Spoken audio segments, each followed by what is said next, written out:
football started, pitches could be up to 100 metres wide and 200 metres long.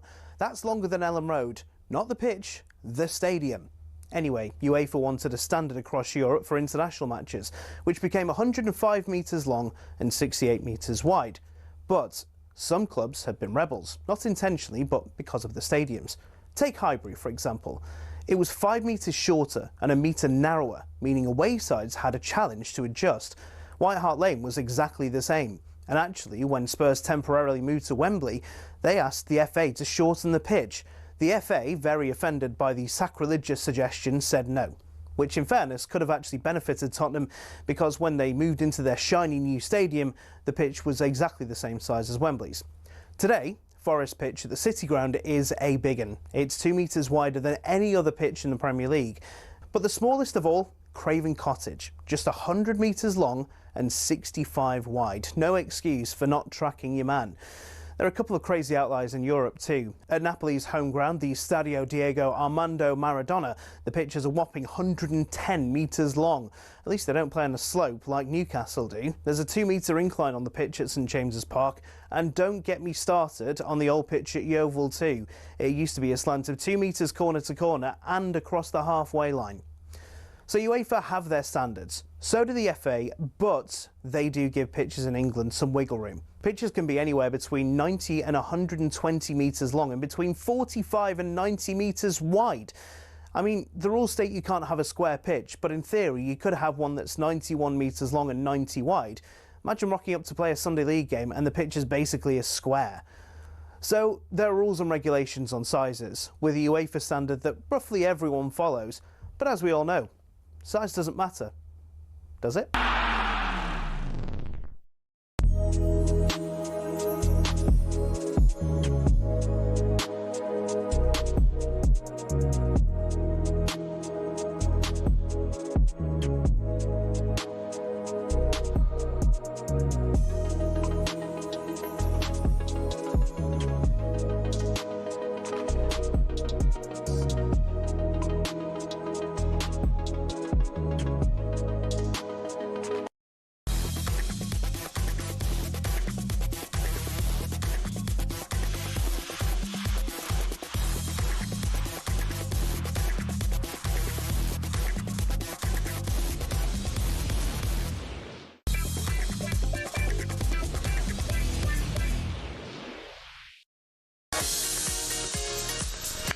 Oh, I was ready then. I was ready to go, and then this happened. No one's ever pulled out of a clap before. I went... But you did. And I understand why. Because not only are we letting ourselves down, and, you know, the whole of TalkSport, we're letting the country down. Yeah, that's They true. rely on us. That's true. They rely on us to warm up every single last person on this great island that you're on. I don't know. Why are you playing? Yeah. Are you not a patriot? Oh, of course, I am. Why are you playing this music? But I am a man of the world, and I talk beyond these shores. Everyone in every nation is staring at YouTube going, why are they playing this? These two men deserve more. We deserve more. When will we get it? I don't know. When will we get it so we can go and get it? Exactly. Oh, hello. Now Suddenly. I'm proud. Yeah. Raise the flags high on the lamppost. Paint a roundabout. It's Here time we to go. We are live on YouTube and your smart speaker if you want to see us dancing. If you don't, and that's fine, then keep listening to the radio. Here we go, everybody.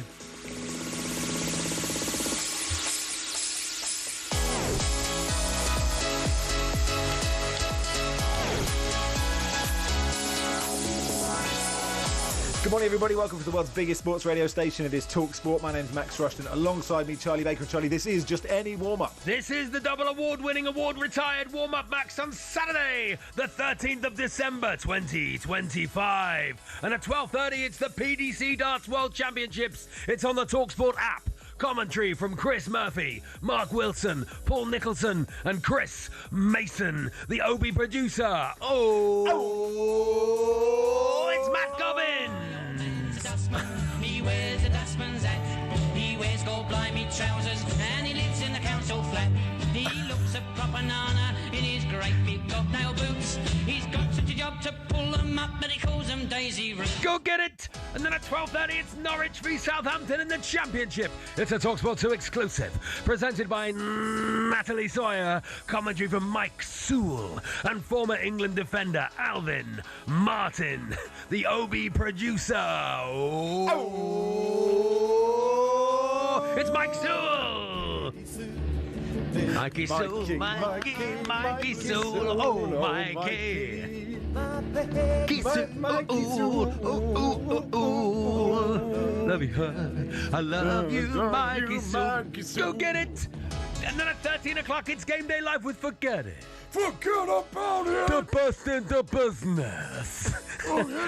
Adrian Durham, Dean Ashton and Scott Minto. It's on TalkSport. Adrian, forget about it. The bust in the business, Durham, with all the goals as they go in from the Premier League and the EFL, including Chelsea, the Blues, versus Everton, the Toffees, and Liverpool, the Reds, versus Brighton, the Seagulls, plus a classified results service. It's classified results service at 17:15. Notable.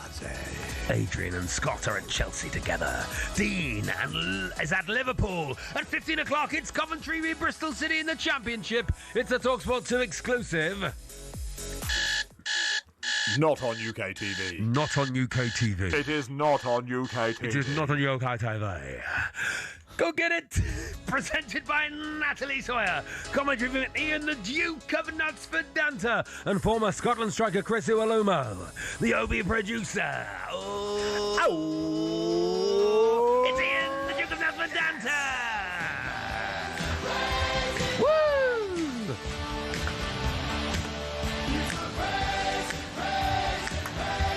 Yeah! Go get it! And then at 20 o'clock, it's Arsenal, the Gunners, versus Wolves, the Wolves in the Premier League. It's a TalkSport exclusive, presented by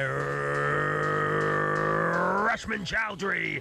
Commentary from Sam, the Sausage Gilet Man Matterface, and former England captain Stuart Psycho Pearce, the OB producer. It's Salah!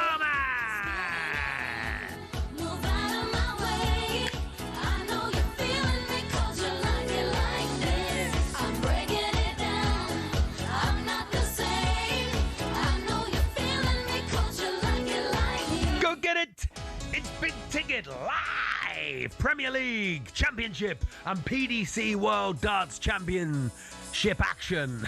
You can't afford to miss. Oh, this deck says, wow. Get these two numpties off the radio Again. spouting their whole nonsense, completely out of touch with the rest of the country. The snobbery is off the chart. It's a bit harsh. About what? on the What was that opening, about? Isn't it? What was that about? I maybe just didn't like who the OB producers are. Can I say, Yes. just for the record, Oh, yeah. that we have a new man, Jasper, pressing the buttons. And when it's a new person, Yeah, normally it's often- it's ridden with mistakes. And between you and me, Charlie, I like it when it's ridden with mistakes. Yeah. And we're waiting for the klaxon and nothing happens. Often when But he it's was someone's not, seamless. I know. Often when it's not someone's Absolutely first seamless. time, it's riddled with mistakes. That was Wow. possibly the best it's ever been. Yeah, it was Go get almost it, too Jasper. good. Go get it, Jasper. Unbelievable. How are you, Charlie? I'm very good, Max. Very good indeed. Well, I've had a bit of toothache actually. Let's Oh. let's be honest. If we're going to talk about how we are, a bit of toothache, Max. I'm quite quite doped up actually. Do you floss enough? Got Do you floss got enough? to get through. I've got one tooth that's like I'd say 3/4 filling, one part tooth. Okay, 1/4 tooth. If you were making my tooth as a cocktail, the recipe would be 3 parts amalgam, 1 part calcium. When are you thinking of going the whole hog? Gold tooth. I'd Gold like a tooth it gold. up. That's a good shout, actually, Max. Perhaps I'll get a gold. I quite fancy a gold. How many tooth. gold teeth do you think are listening to this? Oh, How many gold I teeth? am interested in gold Just teeth. let us know. Let us know. If you Ian can Wright just has a text us. gold tooth. Does he still have his gold does. tooth? Yeah. But is he yeah. listening? That's the question. Is he listening? Because if he isn't, it doesn't count. Doesn't Let's count. get Yeah, the gold total teeth. number Gold of teeth. Yeah, that's great. This is great. gold teeth. Text us how many gold teeth you have, please. We'll just do a running total. Now we have something. We have an idea. Okay. and yes. we think it's good. Come on. Now. But we need you. Come on. We come need on. you. Because we have been entrusted, it's not our idea, right? Obviously, none of these are our ideas, but we have been entrusted with the TalkSport Advent Calendar. And behind each door Or window, door? Window or a door, whatever you Window do, or whatever door. you like. Yeah. Some Some are windows and some are doors, aren't they? On Yeah, that sort on of an advent glittery calendar, on a yeah. glittery advent calendar. Depends which one you've Behind got. every window is a footballer. Yeah, But it's up to you to tell us who they are. And Yeah. it's very simple. First come, first serve. live to air. We need at least 24 of you to ring up. That's what we're hoping. We need at least 24 listeners. We're banking on that, right? Hopefully we have that. But we need you. All you need to do is ring 03717 223344. We will just say, Steve is in Basingstoke. Who is behind window number 3? And it'll go diddly diddly ding. And you just tell us a footballer. Yeah. Any footballer. Now, we and are that aware. We are aware of the pitfalls of putting people straight to air and them but we saying believe a in you. footballer's name. But we believe in you. Yeah, we believe in you. So do not let us down. We don't Ring us up. Yes. Do not let us down. Because you know how you can let us down. And if you let us down, Christmas is cancelled for everybody. Yeah. 03717 223344. If you could just ring us, if just one person could ring us now to get us underway Yeah, so we that'd could be open good. window 1 in the advent calendar, you'll be the first footballer. And it'll just be like this. Billy diddly doo. Grant Holt. And he will Lovely. forever be Number 1. Advent calendar number 1, December the 1st. That's what he'll be. If we broadcast every day for 24 days, we do it over 24 days. We don't do that. We need to check And if we've got 24 listeners. That's the main thing we're asking. management said every show needs to check they've got 24, and if they haven't, they're taken off air. They're off air. So this is the way of checking. 03717 223344. We need you right now to be Advent calendar window. Door or window? I think door. I think it depends what price point you're at with your advent calendar, because there's some advent calendars these days that are like £500.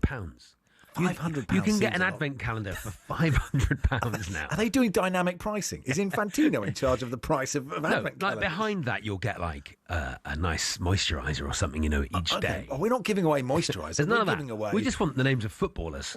Peggy Arfaxad in window That's 2. what we- That's what we're doing. We love that. That's what we're doing. But there we go. That's a job for you. We will do the rest. This text says, 1 gold tooth, upper root canal, fitted badly, broke the tooth below. Go Okay. get it. Go get it. Can't stop it. Antoine says, Brian Robson, number 1. Now, this is phone calls only. Okay, this is good. Abdul can do it right now. So we've got Okay, some good Christmassy stuff. music. Here, we've got some Christmassy Christmassy music, Jasper, here it go on. comes. Come on, on, Jasper. here we go. You've been bigged up already. It's so good to start with. Come And on. now look, he's Oh, fumbling. no, He's dropped the left it. ball He's at the dropped last There's a minute. gap. They No Christmas they let music. the gap out. They let the gap we can't out. We can't do it till without there's Christmas music. So, hey, it's Abdul there. Abdul, are you there, mate? Abdul, hold on. Yeah. Hold you there, on, Abdul? Hold on, Abdul. Hold Yeah, on. I'm here. We're just waiting for some could you Christmas just music, Abdul. no? Could you just? We're gonna have a. Could you wait until after the break when we get some Christmas music sorted? Otherwise, we can't do it properly. Abdul. We'll come back to you. That's fine. No Lovely. problem. Thanks, Great. Okay, Abdul. we'll Great chat to you in a news, minute. great news. It's Max, Charlie, and Abdul on TalkSport, brought to you with Travis Perkins, doing what matters for the trade. Find out more at travisperkins.co.uk or download the app. Find out who's behind door number 1 in 2 minutes' time.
Hello and welcome to TalkSport Goals. We've been taking you through what should be another busy day of football.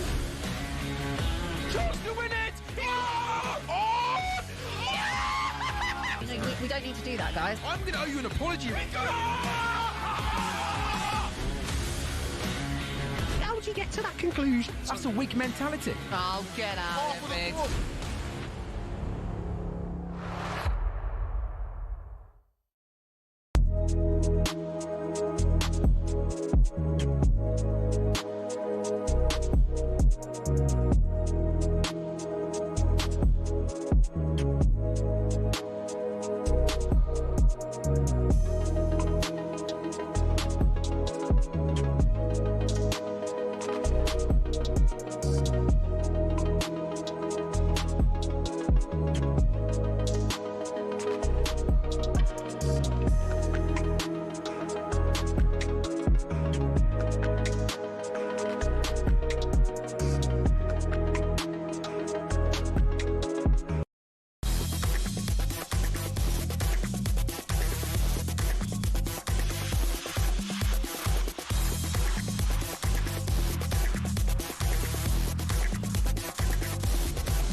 Here we go then. It is the TalkSport Advent Calendar. Yes. We go. All we want from you, callers, is just the footballer who's behind the door or the window. Let's go to Abdul first, who's hung on the line, a Manchester United fan.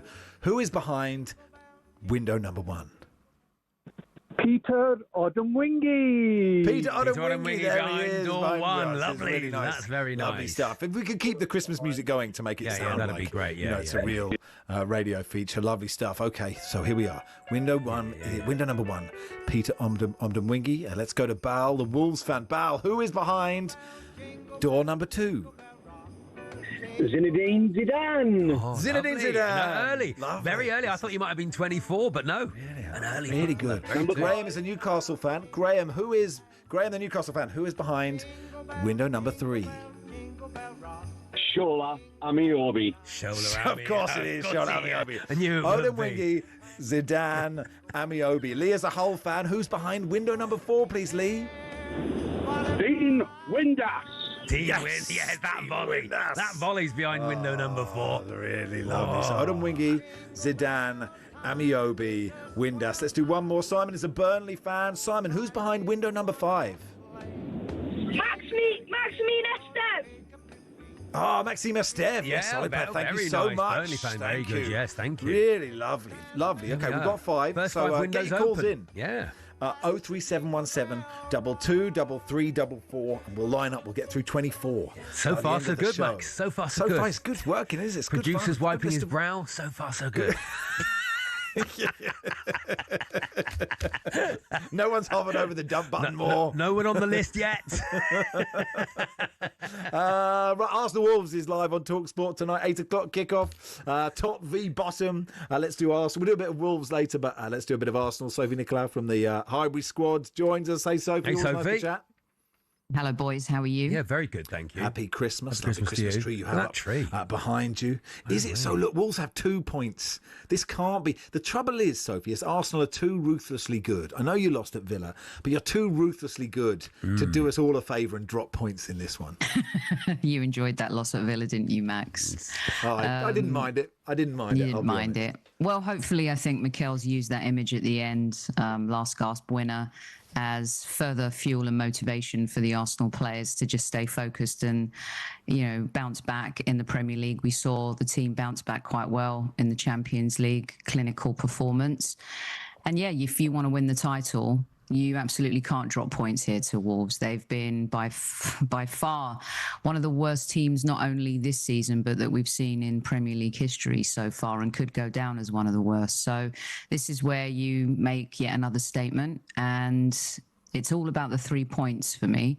Yeah, you want to have a good performance against a team like this, but we have one goal, and that is to end the drought and win the Premier League. So, you know, sometimes performance isn't as important as the actual 3 points and the result. Yeah, I've not. I've asked a few Arsenal fans if they've won the league already, and none of them have said yes. Of course, when does the fear? A lot of pundits have said they have. When does the fear kick in fans, and when does the fear kick in the players? Do you think, Sophie? It's a really good question, Charlie, because I think that we definitely have a major case of PTSD. And I think the reaction to the Aston Villa result in particular is when you continually hear it's Arsenal's to lose, it's Arsenal's to lose. You know, trophies aren't handed out in November or December. And for us, I think the biggest thing that we've faced over the last few years, our Achilles heel, has been mentality. How are we going to cope in the spotlight, especially when the big moment and the occasion has arrived? You know, it's all well and good being where we are now, but I'm sure if you ask the players and the fans and Mikel Arteta, you know, being in this position in April and hanging on and closing the deal is the most important thing. So for us, you know, that I think is where the mentality issues come from as players and fans. Is the history tells us we can't close, but at some point that history has to be changed. Yeah, I mean, I actually think, you know, part of the criticism of Arteta, isn't it, until this season is, you know, he's too emotional about this, gets angry, and actually he was sort of annoyingly measured after that Villa game. Obviously, the scene where, like, it looked like platoon and all your players are hitting the turf was, like, amazing. But, like, he afterwards was just like, hey, you're going to lose the odd game, it's fine. And I was like, no, Mikel, I need you to be more worked up than this. Yeah, I mean, our Oliver Stone, hopefully a lot more measured than Oliver Stone, that's for sure. Yeah. But Max, you raise a great point, and I've been talking about it all season. There's something different about him. Now, of course, you know, we're not at that critical phase. And I think it's great to have emotion, but it's not great to be too emotional. And maybe the infusion of someone like Gabriel Heinze has helped him. You saw, like, when Noni scored that wonder goal midweek, everyone was celebrating and Mikel was off talking to Heinze on the sideline. I think we've needed a level of, even though he's been a crazy player in the past, I think we need some measured experience, people that can keep him grounded. And also the team is an image of the manager. And we found that in previous seasons, our players have gotten a bit too emotional, you know, kicking the ball away at Manchester City, Leo Trossard, like little things like that infiltrated into our psyche. And so far, I believe Mikel has managed the emotional moments so much better than he has over the last 2 or 3 years. The squad's been chatted about quite a lot, how strong it is, how much depth it's got. Few injuries recently may have shown a few gaps. I thought Gabriel Jesus looked fantastic when he came on in the week. Yeah, he looked fresh. I mean, he's been out for something ridiculous like 324 days. It's really weird, Charlie, because as much as I want to get excited for the few minutes or the cameo that I saw from Jesus, history tells you again that, you know, how can he stay injury free? Yeah. Will he be available to the manager? Because he can be an X factor. He offers something different. He was part of a culture change at Arsenal as well. When he came in, it wasn't just about playing champagne football. It was about what do you do as a grafter off the ball, being able to execute, you know, Mikel's strategy on the pitch. And he was a leader in that. And players saw him working hard. He is someone who's won the Premier League, played for one of the best managers of all time, hustling off the ball. So it's not just kind of that Brazilian flair that he can bring, but it's the hard work. Yeah, I was talking to Adam Cattrall the other day and I said to him, I feel like Arsenal are a blue collar team that like to drink champagne sometimes. And we're a bit misunderstood. And Mikel's much closer to George Graham than he is Arsene Wenger. And this season, I think post-Liverpool, we've seen a maturity level from him in terms of, you know, how we've managed games. Some people say we went back to maybe naivety against Aston Villa, but he's damned if he does and he's damned if he does, in terms of going to win games or shutting shop too soon. But I think he's balanced it really well. You know, he's popped the champagne cork when he wants, and also he's been very disciplined and measured when we need to be. Sophie, you are in the States. The World Cup, if you didn't know, is there, and in Canada and Mexico. Obviously, the stories so many stories come out about Infantino and FIFA, but the latest one being ticket prices. I don't know if you planned to go to any games, and if you're looking at it now and going, well, this is ridiculous, but yeah, I just think like so many normal football fans are just looking at this and thinking it's just such a total. Well, it's just going to be full of corporate guests, isn't it? That's what it's going to be full. And people buying the tickets are ticket touts now. I don't know what you think, Sophie. Well, I was hoping you'll help me with a press pass there, Max, in terms of ticket and stuff. No, but this happens every World Cup, doesn't it? There's kind of this formula, right? There's some fear mongering, and then there's kind of the political side of things. It happened in South Africa, it happened in Russia, it happened in Qatar, it's happening now in the United States. FIFA are responsible for this. They need to fix it, especially when we live in economic times that are challenged for so many people. The American fan is ready. It's ready to go to games. It's ready to make this one of the best World Cups ever. I think, some of the stories that have been written about, just the nature and the culture here, you have to come and live it and experience it. And, we're seeing a major culture shift, and American football fans here, soccer fans, are really smart and astute, but also the fans from a global perspective that want to come and spend their hard-earned money. They're spending hard-earned money, and then there's taking the out of fans, isn't there? And I feel like that's what's happening right now. Money, money, money. That's all they want. How much more are you going to exploit fans? The Club World Cup, adding more teams, more games for players. It's like this insatiable appetite and greed. It's like Michael Douglas in Wall Street, greed is good. Well, actually it's not. And at the end of the day, fans are the ones that have to pay for it. Sell more merchandise up. It's even happening in our game, season ticket prices. At what point is the actual group that make everyone else all of this money going to be considered in a much more respectful way? Yeah. And hopefully they'll fix it, Max. Can only agree. Yeah. I hope. I don't live in great hope. I think what they'll do, this slide show what they'll do, it's a classic salesman's trick of going, this used to be £10,000. I've just knocked £5,000 off. Doesn't £5,000 sound cheap? So they'll suddenly go, we've released 50,000 tickets at $100 each. And you go, wow, $100 is much better than that's bang on, actually. That's what'll happen, I promise you. That's what'll happen. I think you articulated that so perfectly, Sophie, so thank you for doing that. And I would say good luck this evening, but a draw would be quite fun, wouldn't it? Thank you, Sophie. I feel the same way about you, Max. Take care, mate. All the best. Sophie Nicolau there, Highbury Squad podcaster. 03717 223344. If you would like to be part of the football advent calendar thoughts, as you sly old dogs, bringing back Culverhouse under the guise of an advent calendar. Bring on the Mustafa Hadji Yusuf Chibbo combo at days 9 and 10. And Jamie says, if Gabriel Jesus isn't number 24, it's flawed. Technically, that would make him premature, but I'm sure he'll be fine. He loves a miracle, says Jamie the Gooner. Merry Christmas, chaps. All right, it is Max and Charlie with you until 1. Yes, we still need 19 of you for the TalkSport advent calendar. 03717 223344. We'll do some EFL with Adrian Clark in just a second.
Morning, everybody. It is Max Rushden and Charlie Baker with you on the Game Day warm-up. Brought to you with Travis Perkins. Doing what matters for the trade.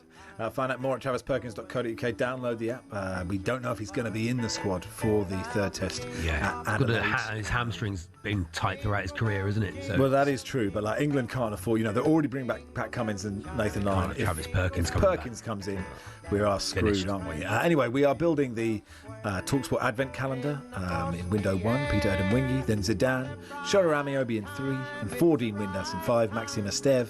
And now we go to Jamie, the Crystal Palace fan. Jamie, Morning, Jamie. We are opening door number 6. Who's in it, Jamie? Well, I think, being as it's festive, I think Christmas Samba's got to be in it. Oh, of course he has. Christmas Samba. Thank you, Jamie. Okay, Christmas Samba. Let's go now to Ryan, the Liverpool fan, as we open window number 7. Ryan, who's in window number 7? It's Igor Biscan. Igor Biscan. Of course he Absolutely is. love it in 7. Think of the little kid's face when they open it and it's Igor Biscan. So excited to see Igor Biscan. George is a Liverpool fan as well. George, who's in window number 8? Linvoy Primus. Oh, Linvoy lovely. Primus. Happy the nicest of all. Happy Christmas, Linvoy Primus. There we go. 3717 22 33 44. 8 done already. God, we're a third of the way through We Christmas. didn't know if we'd get any, Max. So it's lovely, isn't it? It's beautiful there. Look, little Igor Biscan. There he is, poking his nose through window number 7. I'm imagining the footballers dressed in like Igor Biscan in a little Santa hat. Yeah, maybe a little elf. Maybe a little elf. I mean, he's about 6'5", but he's in a little elf, tight elf costume. Linvoy Primus dressed as a shepherd. Yeah, that's really lovely. Adrian Clark, EFL expert, former Arsenal midfielder, of course, joins us. Hey, Clarky. Hello, Clarky. Good morning. Morning. Right? You're back in the car, watching your son, are you, Clarky? Or out and about? Watching my daughter play today. Oh, yeah, great. Okay, big game. Yeah, it's all right. Well, they're playing a boys' team, and it's been a character building morning so far. Sure. Tough. Okay. All right, fair enough. Well, look, just say you've got to park the bus, try and him on the counter, slow the game down.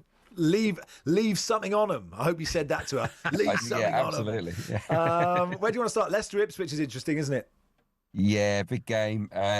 Big game for the manager at Leicester City. Obviously, he had a great win at Derby, but then threw away a 2-goal lead at Bristol City, which wasn't great. But as bang average as Leicester have been this season, and they really have underperformed, they're still in the mix. They're not far off the playoffs, but there is this 9-point, it's rumoured to be a 9-point deduction on the horizon. So every point counts for them at the moment. It does look as if that hits, they'll end up in the relegation zone. So every game's a real biggie for Leicester. The interesting thing with the Foxes is Mikel Antonio. He's been training, hasn't he, with them? Is that right? And I didn't know this. Yeah, it looks like he might be offered a contract. Really? Which would be great news for them great because news, they're desperate for a striker.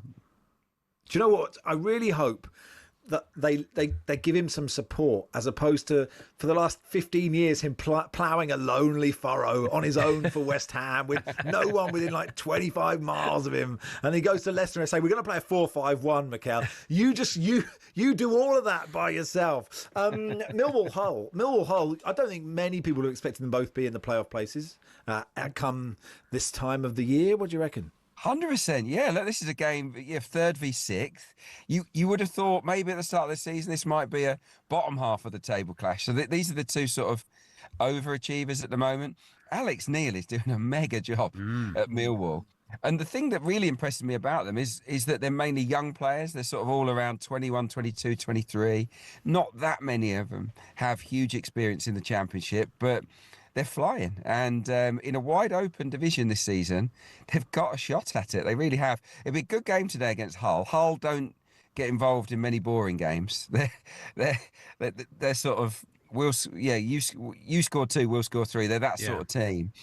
So, the new day, and I think that could be quite lively this afternoon. And look, whoever wins it, if Millwall win it and Middlesbrough don't win today, then they're knocking on the door for top 2, which is just incredible, really. Yeah. Do you think Borough have got QPR, right? QPR are just one outside the play. I mean, it's so tight. We were talking about it in the week, weren't we? Derby in 16th have 27 points, which is 4 points off the playoffs. But if QPR, I mean, would you expect Middlesbrough. You'd expect Middlesbrough to beat QPR at home. They're unbeaten under the new manager, aren't they, Clarky? Yeah. Yeah. Oh, they're flying. Yeah. Look, I worked on the game. They got beaten by Coventry 4-2. Brilliant match, and I was super impressed with them. I thought they were really lively. There was a bit more attacking intent under the new manager, although he didn't take charge that night. But yeah, they've been pressing. They've been, they're scoring more goals now, Middlesbrough. So yeah, I think Middlesbrough have surprised me this season. They've only lost 3 of 20 games. And if you lose 3 of 20 in the Championship, you've got to be a decent team. So yeah, I'd make them favourites against QPR, but QPR will be buzzing because they beat Birmingham midweek, didn't they? Don't know if you saw it. It was a late goal. I think pretty much last kick of the game. Absolute scenes at Loftus Road. So and they're now knocking on the door of the playoffs as well. So the great thing about the Championship right now is I would say the top 16 all think they can go up. Yeah. Which is brilliant, isn't it, at Christmas time? Well, Coventry-Bristol today looks great. That looks a great game to me. I think that's game of the day, Coventry v Bristol, because Coventry obviously doing really, really well at the top. Bristol always there or thereabouts. Surely one year it will come good, Clun. They won't just finish 10th, 11th. Yeah, look, this might be the year. It might be. When Gerhard Struber came in, I think most people were like, oh, that's a bit unambitious. But he's doing really well. Like I said, they fought back to draw against Leicester in midweek. And this year, it's definitely there for someone that's, and Coventry are hoping that it's going to be them, a team that's been stuck at this level for ages and ages. This could be the year. Even though sort of Ipswich and Southampton are making headway, they're coming back from bad starts, I still feel that a club that's been languishing for years has an opportunity this year to get to the Premier League. And yeah, I mean, Bristol City is, I think, the biggest club that's not played top flight football in the Premier League era. So yeah, it could be their time. But that'd be a good game, actually. Coventry have had a slight wobble last couple of weeks. That 10-point lead has shrunk, hasn't it? So it's quite a big game for them. If they get beat today, Coventry, things could get a little bit twitchy. Tight, didn't it? Yeah. I mean, look, when Bristol City, for me, when they hired Gerhard Struder, the former Chancellor of Germany, I thought this is ambitious, actually. And then I realised they were different people. Steve Bruce going to Barrow as a possibility is interesting, isn't it? Like, there was sort of interesting that him and Mark Hughes and thinking, do you need this? Because he probably doesn't need it. They love it, don't they? They love it. They love the game. They love it. Exactly that. Like going back to Lampard at the press conference, I was there when he was unveiled, and everyone was saying, "Why are you doing it? You don't need this." He's like, "I want to do it. I want to be a manager. I want to be successful." And obviously he's a lot younger, but yeah, these guys they've got it in their blood, and they really want to be in the game. And Bruce did well at Blackpool initially, and then it went a little bit pear-shaped, and I think he left his job in October. So like, if he was to go back in at Barrow, fair play to him. He's third favourite at the moment, I think. Neil McDonald and Steve Evans, you'll know him, of course. Oh yeah, they're sort of just ahead of him in the pecking order. Have you seen Steve Evans recently, Clarky? He's dropped a ton of weight. Like he's lost it all. Yeah. He's like down to like his fighting weight. Wow. I think he's lost about 6 or 7 stone. Oh, and nice. He looks really, really, really well and look really fit. And, I mean, I'm still going to boo him whenever I see him because of a couple of things he's done in his career. But that have really annoyed me. He's not my favourite. With his assistant, Paul Rayner, who actually is responsible for 2 reasons that Torquay aren't in the league. So, I will still boo him. But congratulations, Steve Evans. Yeah, I normally boo him as well. I still blame him for the day when I got sent off at Boston United for Stevenage. He was on the pitch waving at the ref. He shoved my player over, and I got a straight red, 2 weeks' wages. You were dirty though, Clarky. You're a dirty player. Yeah, Clarky was absolute filth. Filth on the pitch. Have a good day, Clarky. Thank you. Yeah. See you later. Adrian Clark there. Adrian Clark, who is in the draw, of course, for the quarterfinals of How Tall Are They? And that draw is next. Rob says, we're all with you. Heartfelt to that poor fella. Griffey, yes. Texted in. I said, we're all with you. And then I said, Max and Charlie, we're with you until 1. We're all with you, but just for a couple of hours. Then we're just get on with our own thing. Anyway, the draw for How Tall Are They? Quarterfinals coming next.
Hello and welcome to TalkSport Goals. We're taking you through what should be another busy day of football. Chance to win it! We don't need to do that, guys. I'm going to owe you an apology. How would you get to that conclusion? That's a weak mentality. Oh, get out of it, Biggs.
Hello, I wish I was a little bit Ladies and gentlemen, welcome to the draw for the quarterfinals of How Tall Are They? Very pleased to say that I'm your host, Max Rushden. Alongside me, Charlie Baker. Good morning. For what we're hoping to be an exciting draw and one of the best draws there's ever been. We obviously have incredible natural chemistry, don't we, Charlie? Yes, that's what you were saying in the pub last night, Max. If you'd ever get your wallet out. Anyway, before the draw, let's start with our first live performance. Andrea Bocelli singing Nessun Dorma.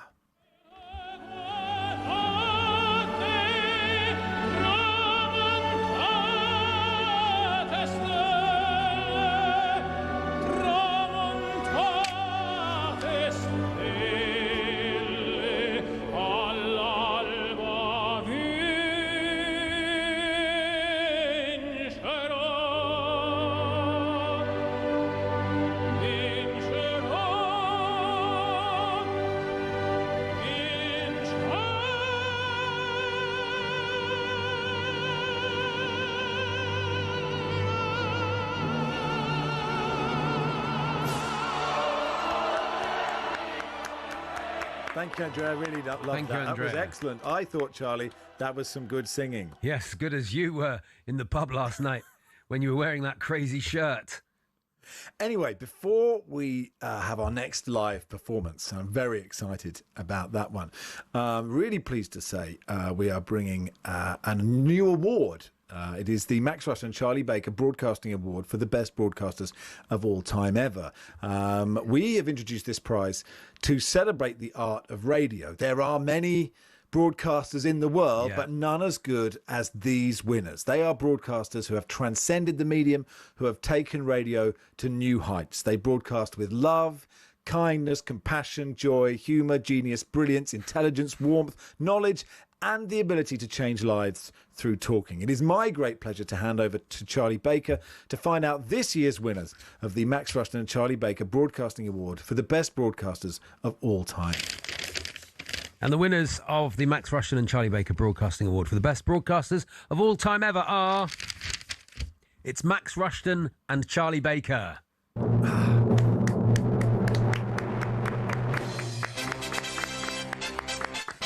thrilled. Honoured.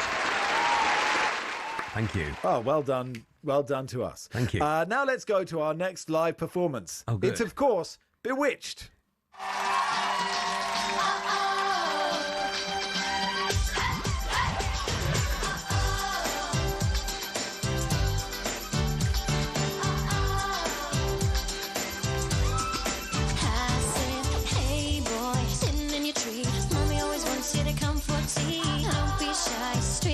I get down from a treehouse sitting in the sky. I wanna know just what I do. Is it very big? Is there room for two? I got a house with a window.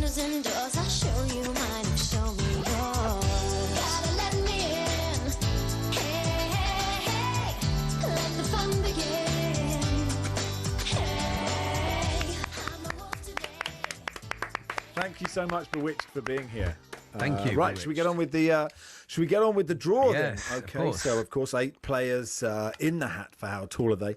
And Charlie will be drawing the home teams, and Charlie will be drawing the away teams. Here we go. Here we go. And the first number out of the cup is 3. Number 3 is normal person Richard Guy Bristow. Richard Guy Bristow, who of course knocked out Barry Glendenning in the last 16. So an interesting tie for them. We'll play number 2. We'll play Graham the Judge Courtney. Wow. Graham the Judge Courtney, who made mincemeat of Umagurav in the last 16, of course, on the 20th of September and the 22nd of November this year. Number 5. Number 5 is Adrian Clark. You just heard him there. He knocked out Ollie Klink in the last round. 3-2 on aggregate, a real classic on the 6th of September and the 8th of November. We'll play number 6. Number 6 is Perry Groves, who saw off Danny Kelly in interesting fashion in the 16th playoff match last week. So that game, of course, is Adrian Clark against Perry Groves. Number 1. Number 1 is Tim Vine. Tim Vine, of course. Tim Vine beat Paul Hawksby after that terrible goalless draw on the 27th of September. He hammered Paul Hawksby 3-0 just a few weeks ago. So Tim Vine plays at home. Number 7. We'll play Nigel Adderley. Love to Nigel Adderley. Love to Nigel Adderley, of course, was victorious over Rupert the Bell Bell. On the 1st of November, a 4-0 victory on Adelaide on aggregate, really putting him as one of the favourites on Adelaide, one of the favourites for the competition. There we are. Number 4. Finally, number 4, Kwaku Afari, who couldn't be bothered to do the show this morning for us, but we still love him.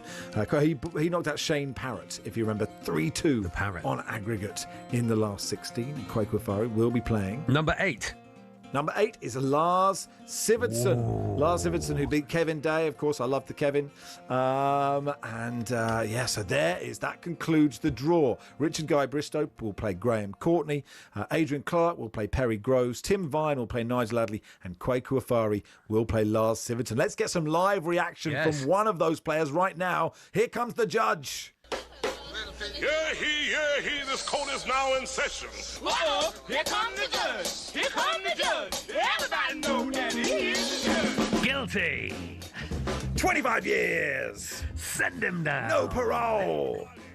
Louder. Yeah. Come on, Jasper. Let's go. Come on, Let's Jasper. hear That's it. Jasper's killing the game. Listen to me, because I am the judge that you can plainly see. I want a big round table when I get there. I want That's it. life. Beautiful. Graham Courtney joins us. Hey, Graham, how are you? Hello, Graham. Graham Courtney. Hello, Graham Courtney. Oh, Hello there. Hello. Morning, lads. Morning, Graham. Morning, Graham. So, listen, you're second out of the hat. You're away to Richard Guy Bristow. Now, he is just a normal member of the public. Do you talk to members of the public? Preferably no. But if he knocks out Barry as well, I mean that's good going. I was a bit worried about the draw being a case of hot balls and cold balls, but I think on this show that might not be very advisable. No, exactly. What you do in your own time's up to you, Graham. That's what I say. Graham only speaks to the general public if he's in session and he's sending them down. And the broadcaster award, I couldn't have thought too any finer people than that. Thank you so much. Yeah, well, no, we weren't expecting to get that award, so that is really because John from Deb's Ironing Shop in Wakefield. Says congratulations, boys, on your award. Very well done. Thanks, John. Thanks. Thank you, John. Best Really ironing shop in Wakefield. He won. Yeah, Tom says congratulations, guys. Was Sepp Blatter involved in that award at all? I don't know what you mean. Where's my Peace Prize? Yeah, exactly. That's what we were getting at, Graham. But thank you. So listen. So look, you're playing. So I mean, good to see the jokes gone. Here come the judge. So listen, Graham, we'll be talking to you in 2 weeks' time then for the... Oh, no, you're the first game up. You're on next week. Is that all right? Yeah, absolutely fine. No problem. I'm at Hull next week, so I'll need to be away early, lads. Oh, okay. What do you mean? Well, we'll have to do it. No, but I think we're probably 9:45 kickoff. It's an early kickoff. Yeah, that'd be okay. I'm at the Borough this afternoon. Looking forward to that game. That should be good. Are you saying that that your professional work covering Hull City in the Championship is more important than the quarter-final of How Tall Are They? Well, I'd have thought they'll just push back the kick-off time, you know. They will, actually. They really will. Which seems reasonable. It's only fair. Thank you, Judge. Thank you, Graham. Thank you, the Judge. Thanks, guys. Talk Play next the week. music, please. Guilty. Guilty. It's Guilty. fine. It's fine. We didn't Guilty. see it up. We didn't help them. Send them down. Guilty. Life. If someone had told me that one day I'd be listening to the warm-up on TalkSport, here we are, and they were playing Bewitched songs, I'd have told them to put these down and go to... Sean in Crew says congratulations. That was Bewitched Live. So anyway, here it is. It was Bewitched Live, yeah. Someone said we blew the autobiography wars budget on Bewitched. What do we do next? Lars Siverton, almost certainly. Yeah, Lars will join us for a couple of sections. We'll do some Premier League stuff.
Football fans all have stadiums we love, but do any of us have a pitch that we love? It might sound like an odd question, but pitches can be different sizes with big consequences. Why is that? And what are the actual rules? Back when association football started, pitches could be up to 100 metres wide and 200 metres long. That's longer than Ellen Road. Not the pitch, the stadium. Anyway, UEFA wanted a standard across Europe for international matches, which became 105 metres long and 68 metres wide. But some clubs have been rebels, not intentionally, but because of the stadiums. Take Highbury, for example. It was 5 metres shorter and a metre narrower, meaning away sides had a challenge to adjust. White Hart Lane was exactly the same. And actually, when Spurs temporarily moved to Wembley, they asked the FA to shorten the pitch. The FA, very offended by the sacrilegious suggestion, said no, which in fairness could have actually benefited Tottenham because when they moved into their shiny new stadium, the pitch was exactly the same size as Wembley's. Today, Forest Pitch at the City Ground is a big one. It's 2 metres wider than any other pitch in the Premier League. But the smallest of all, Craven Cottage, just 100 metres long and 65 wide. No excuse for not tracking your man. There are a couple of crazy outliers in Europe too. At Napoli's home ground, the Stadio Diego Armando Maradona, the pitch is a whopping 110 metres long. At least they don't play on a slope like Newcastle do. There's a 2-metre incline on the pitch at St James's Park, and don't get me started on the old pitch at Yeovil too. It used to be a slant of 2 metres corner to corner and across the halfway line. So UEFA have their standards, so do the FA, but they do give pitches in England some wiggle room. Pitches can be anywhere between 90 and 120 metres long and between 45 and 90 metres wide. I mean, the rules state you can't have a square pitch, but in theory you could have one that's 91 metres long and 90 wide. Imagine rocking up to play a Sunday League game and the pitch is basically a square.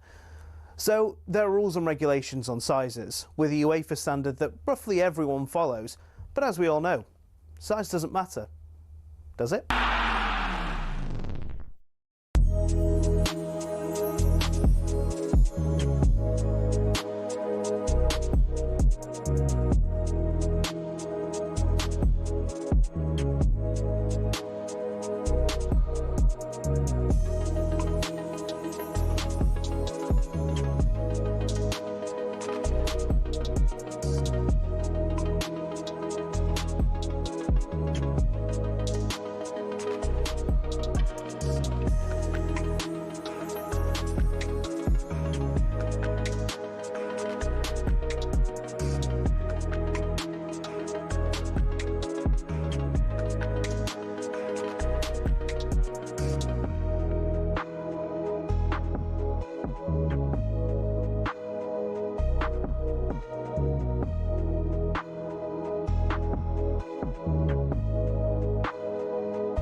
Morning all, it is Max Rushden and Charlie Baker with you on the warm-up until 1. Chris says, I'm sure if we get 23 million viewers for How Tall Are They quarter-final, Hull will move their kick-off by 15 minutes, especially if a Liverpool-Barca UEFA Cup semi-final is postponed for 15 minutes to accommodate a special 40-minute edition of EastEnders back in 2001. James in York just writes, Papa Bouba Diop, the wardrobe. Calls only. If you want him in the advent calendar, calls only. 03717 223344 if you'd like to add a footballer to the TalkSport. Or a football. We'll take football. Tango. A Mitre Delta. Really nice. Yeah. The Mitre Delta.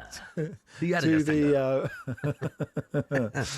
I had a really good All Sport one once. Did you? God, like anything, I loved it. 03717 223344 if you'd like to add to the advent calendar. Right now, time to look ahead to today's action with Enterprise Rent-A-Car. Destination football on TalkSport with Enterprise Rent-A-Car. Whatever it is, we're here for it. Laws.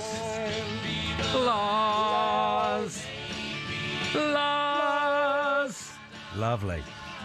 Jamie says, guys, it's 2025. For the draw, there should have been more consideration for height inclusion. Draw should have been done by Peter Crouch and Jimmy Cranky. Come on, guys. It's a very good point. Anyway, Lars Sivertson joins us. Hey, Lars. Hello, Lars. Hello. How's it going? Everyone? Very good. Excellent. Nice to you. Who have you got? You're away to Quaker Afari in the quarterfinal of How Tall Are They? It's a spicy one. I'm looking forward to that. I mean, tough place. Not an opponent you have to take very seriously, Quaker. I think he'll bring a good game. So yeah, it's challenging. No, absolutely right. I remember you're still through, despite thinking Tor Andre Flo was 4'6" or whatever it was. Well, I mean, it was actually Mark Overmars. I thought was absurdly tall. I think that was my very big mistake. Mark Overmars or something, was it? I was in the early rounds. I was hampered by the fact that I don't actually know how tall the feet and the inches. Yeah. I mean, I'm a metric man, so I was really just shooting blindfolded here, and somehow made it to get this far. I've now started like bringing up a chart whenever I play the game, so I actually know roughly what I'm saying. Metric man was really that was the most boring bit of the Avengers, I thought. What did he do? Did he just run around changing signs? Just came around to changing signs and measuring stuff and changing upsetting real Brexiteers with who wanted imperial measurements. That's what he was. I think you'll find that's a kilometre, sir. kilometre. Yeah. Yes, Hulk. Hulk, that's a kilometre.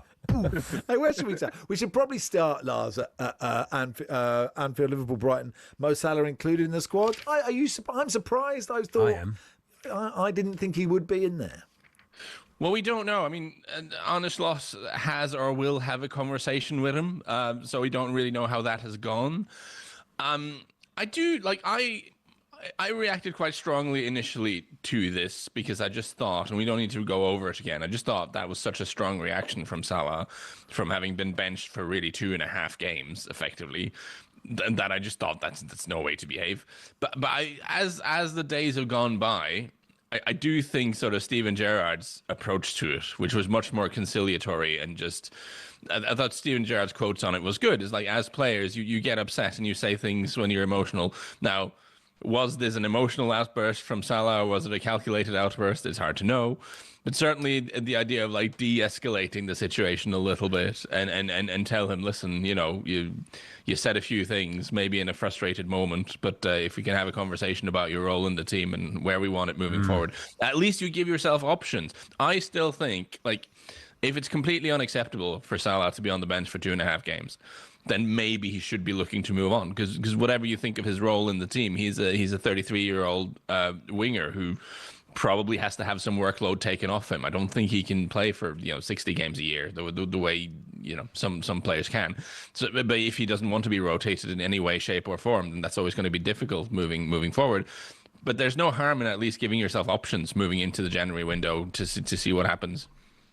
I would just wish someone would find out what Jamie Carragher thinks about this. That's what we haven't heard. Yeah, I like Carragher. Like, he was brought into it like it's great for his career, but very funny seeing. I can't remember, Adam Hurray, Football Cliches, tweeted, this will be a Carraghian silence between his first answer on Monday Night Football. No, I'm minded to agree with you. If they manage to sort it, it's fine. People say I sort of agree with you. I actually was too conciliatory on the Sunday on the show with Barry, thinking, look, and Paul Merson made the point actually, like that when he played Sunday League after playing professional football, people on the bench were furious. And if you play rolling subs now, whenever I'm taken off, I'm like, that is, you are this gaffer, you no idea what you're doing, even if having a terrible game. Like we all feel it. We've all played, we all had that feeling. But I think it was calculated. But I'd be fine. I do tend to think that it's possible him moving on might be the best solution. Like, if he needs to be the focal point of the team to be happy. There's also a thing here, which is he's going to go to AFCON, and then you've got a couple of months, and then it's a World Cup in which Egypt are playing. So for him, actually making a step to the Saudi League and playing sort of less intensive, less serious, to my mind, football for a couple of months into the World Cup might not be a terrible thing for him personally. Maybe he'll be in better nick come the summer for that. But it is a question of what kind of role he's prepared to accept in the team. I do think so. Last season, I mean, he was playing so well, and we have to bear in mind, as a former player who once made a point to me, and I forget who it was now, unfortunately, but it's like, if you're 24 and you have a couple of bad games, then you've lost a bit of form, and the team needs to look at how to get the best out of you. If you're 34 and you have a couple of bad games, then you're finished. Yeah. It's like you're not allowed to ever drop your levels because people write you off immediately. And we should maybe bear this in mind with Salah. Maybe he just had a slightly rough stretch and there's more to come. But I do wonder, it will come down to him a little bit as well. Like, he needs, maybe his ego needs to be adjusted a little bit in terms of what kind of role he has in the team. I said to Charlie before we started this show, I don't adjust your ego. I don't know if this is, this is me purely guessing.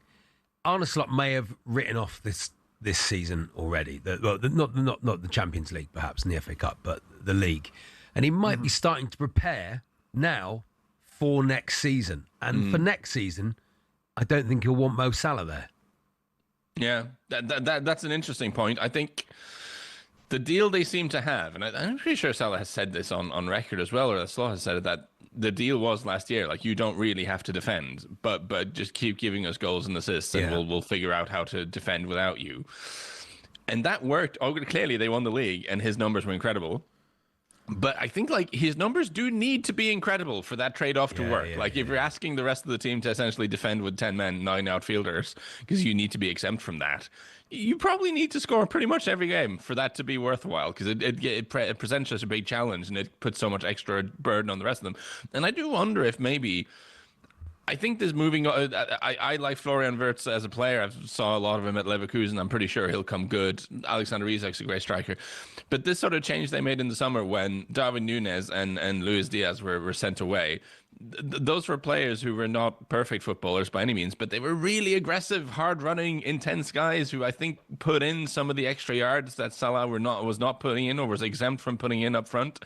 So I think the rejigging of the squad maybe didn't suit Salah quite as much, because you didn't have quite as many legs off the ball. So there is a change that's happened, and maybe we are in a situation where it makes more sense for him to at least not start every single game. Now, I'm sure he could still be a tremendous asset for Liverpool. Imagine having Salah at 33, turns 34 next season. If he could accept being a guy who plays every other game, who comes off the bench, if you could have a fresh and energetic and fired up Mo Salah coming on for the last half hour in games that are kind of locked at 1-1, that would be tremendous. That'd be really good. But it's a question of whether that's a role he's prepared to accept or not. Presume if he's on the bench today, that there'll be players on the pitch, and maybe one camera will be on the pitch and the rest of them will be on Mo Salah. What do you think will happen actually during the game? Well, I think a game of football is going to take place. I think the interesting thing to judge, the big thing is with benching Salah, you and playing Szoboszlai out wide. I mean, for all the things that have been said about this, Slot, I thought, was quite clear in the beginning. He said it was a move he made because he wanted a little bit more defensive stability and he wanted more legs there. And they have been a little bit more solid defensively. Like the win against Inter midweek was not a great game of football, but they were a little bit more solid. It does seem to have been, when you're in this kind of tailspin that the team has been in, frankly, you just need to get some results from somewhere, and tightening up defensively and conceding fewer goals, I think, is a big part of that. So I think in terms of the actual game here, I'm looking for Liverpool, again, to be reaping the sort of the defensive upsides to not having Salah in the team and being a little bit more solid. I think that's a big thing to look for. Lars, stay where you are, please. This is the warm-up on TalkSport. Max Ross and Charlie Baker. Lars Ividson with us. We'll look ahead to the other Premier League games happening today and a couple of tomorrow as well in the next bit. That was a look ahead to some of the players that we feel will be here for it and deliver this weekend with Enterprise Rent-A-Car. Destination Football on TalkSport with Enterprise Rent-A-Car. Here for it. Book now at enterprise.co.uk.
Hello and welcome to TalkSport Goals. We're taking you through what should be another busy day of football. Chance to win it! We don't need to do that, guys. I'm going to owe you an apology. How would you get to that conclusion? That's a weak mentality. Oh, get out of it.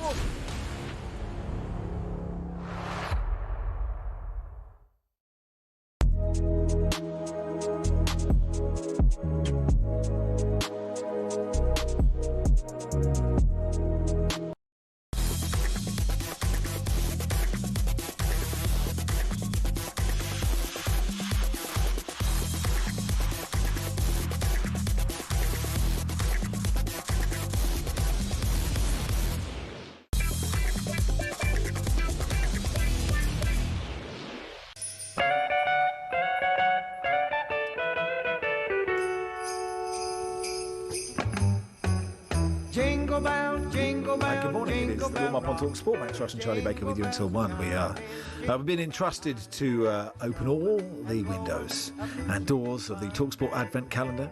Odom, Wingy, Zidane, Amiobi, Windass, Estev, Samba, Biscan, Primus. So Yeah, we're they've up all to been open. window number 9. Daniel is a Bolton fan. Daniel, Hello, Daniel. Who is when we pull open window number 9? Who is behind it?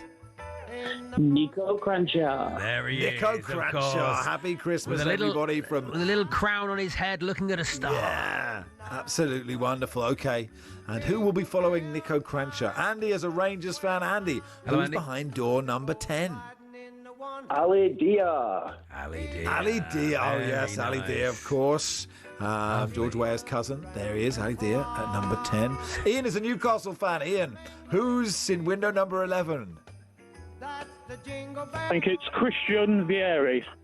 Christian very Vieri. nice. What a Wow, lovely that's a choice. good player. I didn't expect that at very all. Lovely. good. I was hoping for another Shola Amiobi, but there, Christian Vieri in at 11. 03717 223344. If you'd like to, we're almost halfway through. Almost halfway. It's Wow, lovely, it's isn't it? good, isn't it? Good stuff. Anyway, let's. Producer Andrew just put, the teenagers who answer the phone probably not Yeah. aware of Nico Crenshaw has spelt it Nico Crunchard. Yeah, Nico, very nice. Good player. C-R-U-N-C-H-A-R. Good player, Nico Crunchard. The boy He liked to get Crunchard. stuck in. Crunchard, he got stuck in, didn't he? Lars Siverton is with us. Hey, Oh, Lars. good. Hello, Lars. Yes, just about. And now, here's this. For Burnley Fulham is perhaps not the most exciting game of the season, but this Archie, our mate, Archie Rintutt, German football expert, Fulham fan, just sent this tweet. You might see Fulham travelling to Burnley today and think they should win that. Fulham have not won any of their last 34 visits to Turf Moor. This Wow. run stretches back 74 years to What a stat. 1951. That's a great stat. Great stat. I mean, it's a nightmare for me, Max, because I had that stat on my phone ready to go. So bad luck. you've just stolen a You march snooze, from me you there. lose. Come Lars. on. I needed to jump in there. I needed to interrupt the advent calendar and go, you guys, I have this incredible Fulham stat. You won't believe this. No, You could just tell us again. You could just tell us it again. Tell us it again. I didn't hear what Max It's our said. friend Archie who says, this is Archie Rintush who says that. You know, think about Fulham. But Burnley have been very poor this season, obviously. So you think Fulham going away to Burnley will be easy, but they have this incredible record, you know. They have not won. Fulham have not won away at any of their 34 visits to Turf Moor. And it's a run that stretches back 74 years to 1951. Archie suggesting that they're cursed, and maybe they are. Maybe that at all. That seems like a curse. It's a really good stat. Now, what I would say about Burnley, though, so I've been very harsh on Burnley throughout the season. I kind of felt pretty early that they looked like the worst team in the league. Wolves doing their level best to overtake them in those stakes. You have to say. And the thing about Burnley, of course, they're second from bottom. Their numbers look bad, etc. They've lost, I think, 6 on the bounce now. Last 2 games, not terrible. I think it's worth saying to give credit to Scott Parker and his players for kind of sticking with it. It was very even. They lost 1-0 at home to Crystal Palace. That was a very even game. That could have gone in any direction in terms of chances. And then they go away to Newcastle, get a red card early in the game. I think it was in the first half they got a red card. And you're expecting them to just get smashed out of sight. But it ends up being a 1-2 defeat. They get a late penalty. But again, in terms of chances, they kept that tight. And that's with half a game of being 10 men against Newcastle away, which is difficult. So, listen, I'm not very optimistic on Burnley's behalf. I still suspect they'll go down. But it's worth flagging up. Yes, they have this incredible historic record at home to Fulham. And they've played 2 games now in which they have been a little bit more solid. So this seems like a moment where it's kind of set up for them to maybe get something this weekend. And if they do, because they got a couple of, and I would say they were a little bit fluky, but they did get a couple of wins early in the season. They do have 10 points. So if they add 10 to that's 13, which is good maths, by the way. That's 13 points. And that's the same number as West Ham are on. So they're not completely gone and lost down there at Burnley. But this seems like a huge game for them this weekend. So it sounded to me like you said if they have 10, they add 10. 10 and they get 13. Oh, well, that would have been terrible. That's absolutely awful, and maths. what that adds up to is getting on clips of the week. If you do get... That's what it is. I'm just trying to get in there. I'm trying to get into clips of the week. Well, it's always fun when you're on clips of the week. Yeah, I almost never get there. It's very upsetting. Chelsea-Everton today. That seems like a humble brag, Max, by the way, to say, is that like, I'm just such a good broadcaster. I just can't get into it. I just don't make any mistakes. No. The key is to acknowledge your mistake within half a second of making it, and then it doesn't count. So I make many, but I hopefully notice immediately. And now I'm on real pressure now for the next hour. I've got to nail this show now. I've got to really turn up. I've got to turn up. But you're right to pick me up on that. Chelsea-Everton, Lars. So another interesting one, because Chelsea had this run where they put some really good results together, and we were starting to think, wow, maybe they're the team that will challenge Arsenal at the top of the league.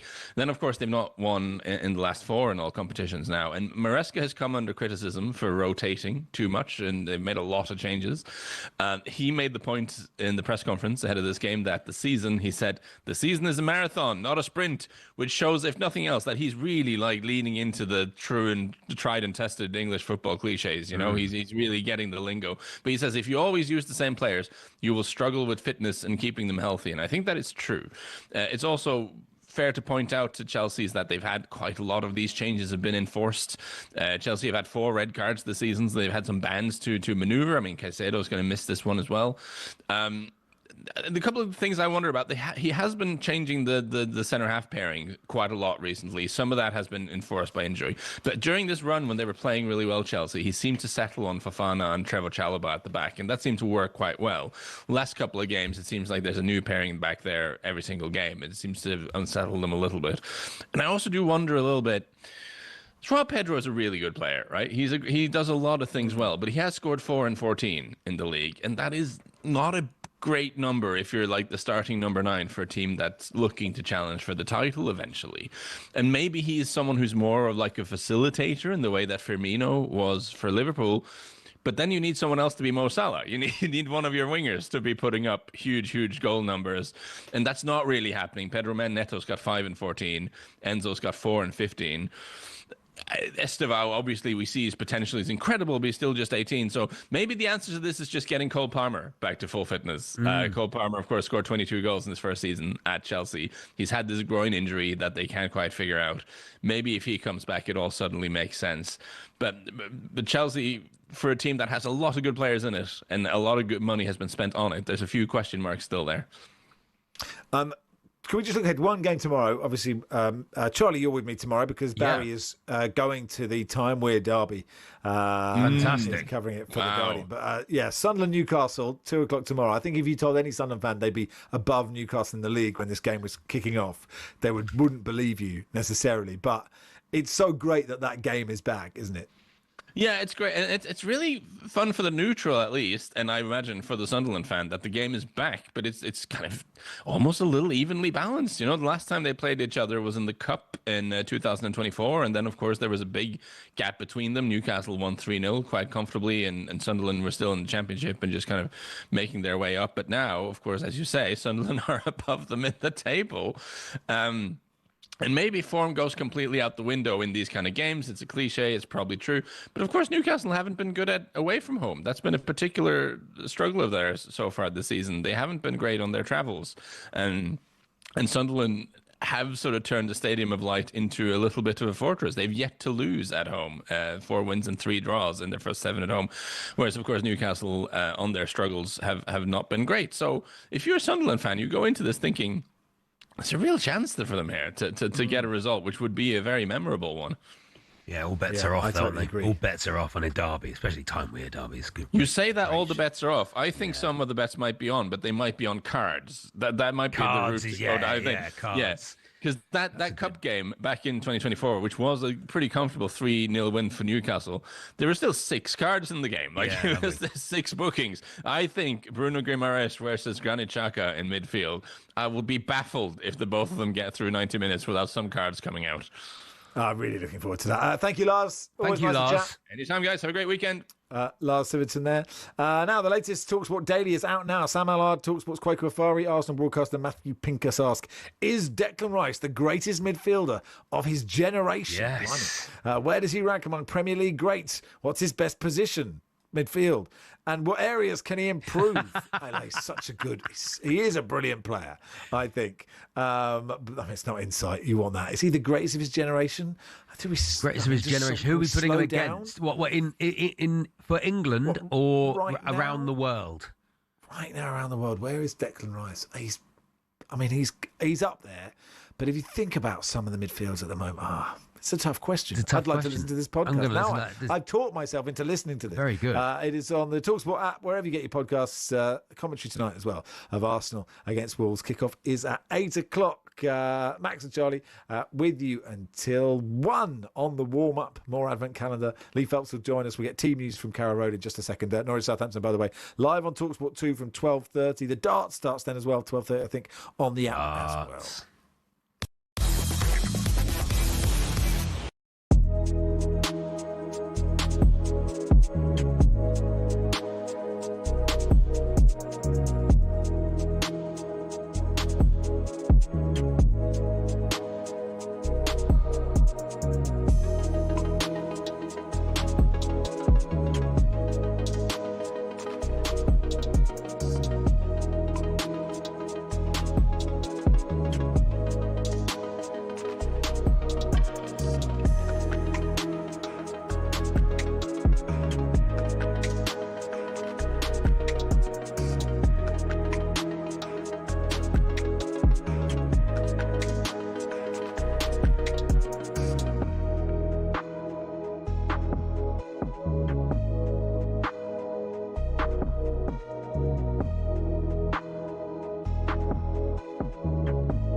Morning, everybody. It is the warm-up on TalkSport. Max Rushden and Charlie Baker with you until 1. Brought to you with the good people of Travis Perkins. Doing what matters for the trade. Find out more at travisperkins.co.uk or download the app. So, look, we need to fill the advent calendar, the TalkSport advent calendar. We're 11 footballers in. Odin Wingy, Zidane, Amiobi, Windass, Esteve, Samba, Biscan, Primus, Cranshaw, Ali Dyer and Christian Vieri. So look, 03717 223344. Charlie and I have been entrusted to create the TalkSport Advent Calendar. It is your chance to put a footballer in there. We just open the window. You just say a footballer. It's very simple. But we're almost halfway there. And I believe we have a whole section for it shortly. So we could do with some people filling it. 03717. Got to be honest with you. Could be an interesting section. Honest with the audience. You have to take them with you. And this times. is where I am. I'm taking you with you. 03717 223344 if you would like to be part of history. Maybe that is stretching it. But if you'd like to put a footballer in the TalkSport Advent Calendar, we'd appreciate it. 03717 223344. Before that, here's Lee Phelps. Let's look at the latest odds of today's action with William Hill. In the Zone on TalkSport. Brought to you by Final One Standing. New from William Hill. 18 plus gambleaware.org. Terms and conditions apply. Phelps!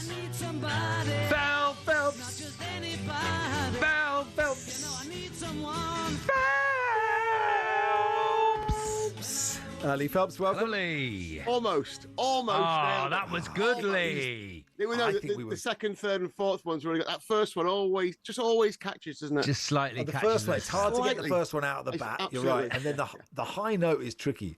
I wouldn't pick if it was Beatles week on X Factor. Yeah, I wouldn't pick. That's not the one I'd pick. Oh, what would you pick? I would yesterday. Pick, I don't think it was yesterday. Yes, Norwegian would. I'd pick a Norwegian would. That was what Lars would choose. Yeah, that he would pick. Lars loves Norwegian wood, but what he does in his own time is up to him.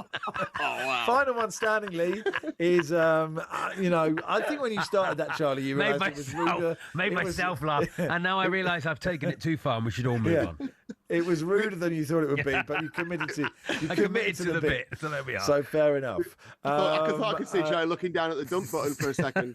Dump myself. Well, he should have done. Yeah, there we are. And then told himself off. Would you like to apologise? You don't have to. Final one standing. What are we down to now, Lee? Does everyone have to go put lump on Wolves at Arsenal? 736 players left in the original and the biggest game, the £500,000 game. 38% have gone for Fulham. 16% have gone for Burnley. Of course, they play each other 5:30 tonight. So if that's a draw, which it could well be, it's over 50% of people gone in one go. So yeah, it's getting down to that nitty gritty. The interesting thing about this round 16, 4 players have kept Arsenal. So Arsenal have they done that? Beat Wolves. I don't know. It's unbelievable, isn't it? They're right down to it. It could go down to the wire this weekend. We've got a couple of other games. There's a £50,000 game that we started in round 3 of the Premier League. 49 players left in that. And the £20,000 game we started in round 5 of the Premier League, 29 players left and only 12 left in the TalkSport League, which is £5 up for grabs. So yeah, we're getting down to it. We've only got 5 rounds left, including today. So 3 p.m. deadline to get your picks in, obviously, today. There's a new game starting today as well. So if you've never played or you've been knocked out, you can play again. 20k game starts at 3 p.m. this afternoon. So and yeah, if everybody goes out, it's just back in. It's not back in. It's shared. You know it's shared. No, but you might not know this, Lee, but a lot of people going for Fulham. They haven't won. I don't know if you know this, Charlie. They haven't won at Turf Moor in 74 years. 34 visits. They haven't won. Yeah. That's interesting, isn't it? And our Fulham are odds on for that game at Burnley. And I know Burnley have got the struggles. They're 14-5, so just under 3-1 to win at home. But are Fulham the kind of team that you want to back under the lights at Turf Moor on a cold Saturday night in December? No. But I'm not sure I want to back Burnley either, because they're missing Kyle Walker, Lucas Perez. So it's a tough maybe one, the draw. It's a really tough one. The draw's I think Fulham are quite. So I really like Wazy. I really like Josh King. I think they're quite a fun team. I mean, what about Liverpool Brighton? Is there a Mo Salah special today? God, I mean, like, what does he play or not? I guess is the one. Liverpool are 7-10, the same price as Chelsea, incidentally, to win their game at home to Everton. And so all the match prices are very similar. You either think, well, do Chelsea and Liverpool need to find some form from somewhere? So the home double pays 19-10, just under 2-1, and the draw double pays 14-1, and Everton and Brighton both to win, which wouldn't be that surprised if Brighton went at Anfield at the moment and Everton went and turned Chelsea over. That's 20-1. Tricky one. I think Florian Wirtz is probably the one. I mean, bit by bit, he's been improving. Maybe been played in a more attacking role. He's good in the week. 3-1 to score today. If you think Liverpool are going to win, then that might be a way in. But I'll probably go for the draw double. He's a lovely player, Wirtz. I feel a bit like Xavi Simons. The criticism has been about physicality, and actually I think they are both. I don't know if they're just getting on the creosote, the creatine, and just really working out in the gym. But I think they both have. I think Wirtz is a glorious footballer, and it doesn't mean it's guaranteed that it'll work. That I think he's good, but I really think he will eventually. What about Arsenal Wolves? Yeah, Arsenal are 1-8 to win this. 7-1 the draw. Wolves 28-1. I vaguely remember it might have been Hull City away at maybe Man United back when Man United won the title. They were about 33s maybe, but this is about as big a price as you're going to find, I think, in the Premier League. Wolves 28-1 to win there. That gives them about a 3% chance, just over 3% chance. So the question is, do they win 4 games out of 100? If you think they do, then that's a touch of value. The epic boost is Bukayo Saka to score 6-4, boosted from even money. You get impact sum on that as well. So if Arsenal have already got the job done early in the second half and Saka hasn't scored, if he goes off and is replaced, the man coming on carries on your bet. Arsenal, obviously, the game against Villa, I thought they played really well against Villa. Villa were better, and their attitude was, just full of confidence, and they attacked, and it was a deserved win in the end. But I wouldn't take anything away from Arsenal. I think it's about how many goals they score. Or look at Wolves' discipline. You got João Gomez was banned for the Man United game. He's back. He's already totted up his 5 yellows for the season. Yerson Mosquera, 4 yellows in 4 games, and he picks up yellows for whoever and wherever he plays. So I think have a look at some cards for Wolves, I think. Lots of other stuff going on, isn't there? Darts, boxing, horse racing. Darts. Yeah, the darts. Fantastic. I know Charlie's a massive fan. I am, man. I'm going next Friday. I'm excited. Ali Pally will be looking out for you in the crowd. Loads of price boosts on this one. Luke Woodhouse and Gary Anderson to both do the match treble. The match trebles are always really popular. That's win the match, highest match checkout, highest match 180, or most match 180s. So for both of those to do that in their matches today, 9-1. And our darts ambassador, Wayne Mardle, has got a Saturday acca. It's David Davis, who I thought was a commentator, but not. Andrew Gilding, Luke Woodhouse, and Gary Anderson to win, all of them to win their matches. That's 8.5-1. We've got previews on TalkSport 2 later on. Darts on the radio, always great coverage on TalkSport 2 from the guys right up until the end of the tournament. So we're on there doing the betting previews ahead of that as well. Boxing, Tyson Fury, Anthony Joshua looks like it's been announced, or not being denied that it's been announced. Fury 4-7, Joshua 6-4. Of course, Anthony Joshua's got the small matter of beating Jake Paul next weekend. You can get the odds. I can't wait for that one. It's going to be intriguing, if nothing else, isn't it? And then racing. Just I say no. I say I'm just. Oh, you're not interested whatsoever. Not intrigued at all. As a boxing fan, I'm just intrigued. I mean, you go back to Muhammad Ali had these kind of weird and wonderful things. Yeah. So I don't think it's anything new in the world. The circus around boxing, it's nothing new in that. But let's see. Let's see what happens next weekend. Racing, I must mention. the Cheltenham December Gold Cup today. Support the Hunt Family Fund is also the sponsor of that race, which you all support, of course. And our Racing Epic Boost is in that race. Jaguar to finish in the first 3 places in the race. Even money, should be 4 to 7. You've got your best odds guaranteed in your race. You've got bet builders on the football, Acca Boost on the football. Fantastic day of sport. Can't wait to listen to it all. Yeah, brilliant. Sorry, David Davis. David Davis is an NHS worker who's making his world debut, Lee. That's who he is, David Davis. It doesn't say he has a nickname, but if I'm him, I'm definitely being Dave Davis. That's what I'm going for. I don't know about you. David Dickie Davis? Dickie's very good, Lee, yeah. We need to get some nicknames to him, of course, before he starts. See what we can do. Hey, thank you, Lee. Always good to chat. Cheers, guys. That was a look ahead to some of the players. Oh no, that's not that, isn't it? That was the latest odds. Thanks to William Hill, 18 plus. BeGambleAware.org. In the Zone on TalkSport. Brought to you by Final One Standing. New from William Hill. 18 plus. GambleAware.org. Terms and conditions apply.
Hello and welcome to TalkSport Goals. We're taking you through what should be another busy day of football.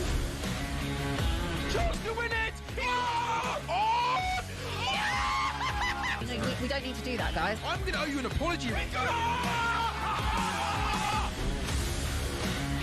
How would you get to that conclusion? That's a weak mentality. Oh, get out of it.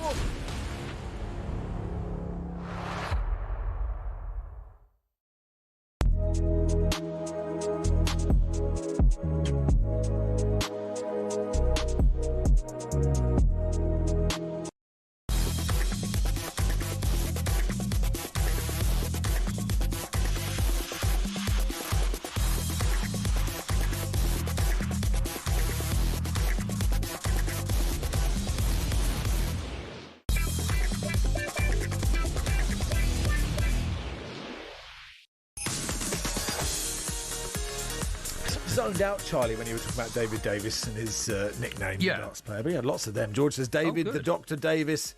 that's nice. This is also David the Doctor Davis from Martin. Dan says, and a few of you, David Double D Davis, surely. Come on. David Two Daves Davis. I like that. I like that. 2 Daves. Yes, Harry the Shouting Hammer. Come on, it's got to be David the Double D Dave. Come on. Dave Waiting List Davis. Surely, says Matt. He could come really on to good. then. He could come on to 2 Daves is gonna be the Dave that are gonna throw it back to you. That'd be lovely, wouldn't it? Anyway, TalkSport, that's on the TalkSport app, the darts from 12:30. On TalkSport 2, we'll have commentary of Norwich versus Southampton in the Championship. Mike Sewell is there for TalkSport. Has the team news, Hello, hey, Mike? Good morning, guys. Yes, the glorious sunshine of Norfolk for this early kick-off between two teams who 6 weeks ago were having all sorts of problems, but Southampton in particular are having something of a resurgence. But in terms of the team news, Norwich make 3 changes from the draw at Sheffield United. We knew that Josh Sargent would be out with concussion. Amankwa Forson comes in for him, with Jovan Makama moving up to where Sargent plays up front. Harry Darling is back from suspension. Ben Cresceni from injury. They come in for Jakov Medic and Tony Springett. As for Southampton, 2 changes. Tom Fellows has a groin problem, which means he won't feature at all. Ryan Fraser comes in for him on the right. Club captain Jack Stevens also returns in place of Joshua Kwasi. It's Norwich, Southampton at Carrow Road. Yeah, excellent. I mean, look, Norwich, they need something soon or they will be cut adrift. Yeah. They certainly do, although certainly the ship has been steadied because they were in all sorts of trouble a few weeks ago, and their home win over QPR a fortnight ago here was a real lift in spirits around Carrow Road. It was almost as if Norwich had gone top of the championship table when they won the game, and he's managed to get points which obviously weren't coming under Liam Manning prior to that. But yes, they are in trouble. They need wins. They don't want to get cut adrift, but this is a tough game. Southampton are the form team in the Championship. 6 wins from 7 games, and they score for fun in the first half. 15 of their 21 goals under Tonda Eckhart have been scored in the first half of games. That's interesting. But that'll be when we're on, so I don't want you to plug that too much. Thank you, Mike. Thank Enjoy you. the game. Mike. TalkSport 2 for that one at 12:30. Let's fill the advent calendar.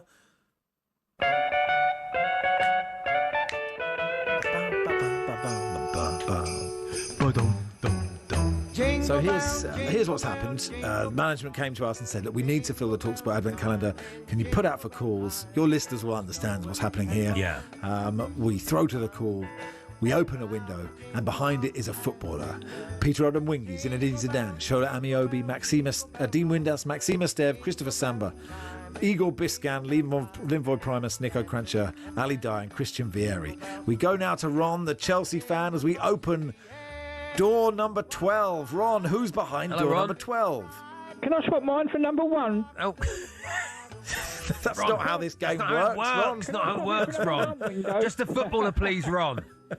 Cole Palmer. Cole Palmer, thank you very Cole much. Very Palmer, nice. there it is. We're not Current doing footballer. swaps and I used to do swaps and sales on BBC Radio Cambridge. And people that's ring up going, I've got 6 light bulbs and I'd like a radiator. And then someone would ring up with a radiator. It's really good fun. We should do it one day. He had Cole Palmer for Peter Odom-Wingy.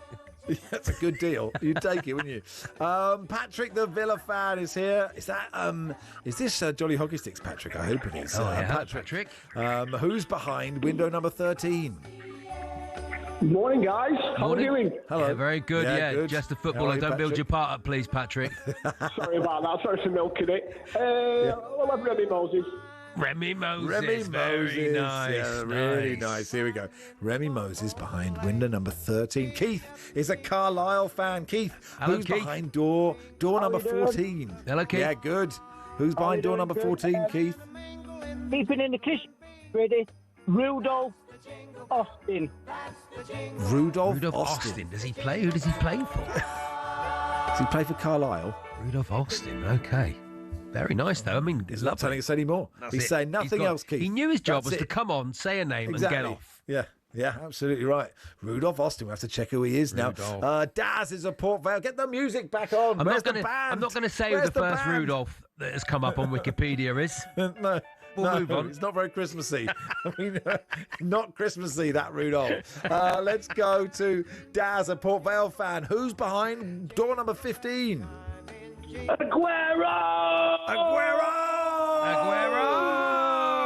Before number 14. Number 15. Thank you so much. Rudolph Door number Austin is a 15. Jamaican professional footballer who plays as a midfielder for Portmore United. Oh, imagine the little kiddie's face when they open the window and they go, who is that? He plays for Portmore United. He plays for Portmore. Of course he does. Tim is a Liverpool fan. Tim, who's behind window number 16? Yeah, for the Christmas cracker of a goal of all time, Leeds United player Tony Yeboah. Oh, yes! Tony Yeboah! Thank you, Tim. Thank you for putting Tony Yeboah in there. Adam is a Liverpool fan. Rudolph Austin, 101 appearances for Leeds. Sorry, Max. Lovely. Moving on. Okay, no, that's no, don't apologise. That's important stuff. Adam is a Liverpool fan. Adam, who's behind window number 17? Hey guys, Merry Christmas. Merry Christmas. Sir Kenny Dalglish. Sir Kenny Dalglish. Of course he is. Yes. Of course no he is. advent calendar is worth its salt without Kenny Dalglish in there. Lovely. Very nice. And finally for this bit, Phil. This is good. We're up to 18. 6 to go after this. Phil is another Liverpool fan. Phil, who's behind door number 18?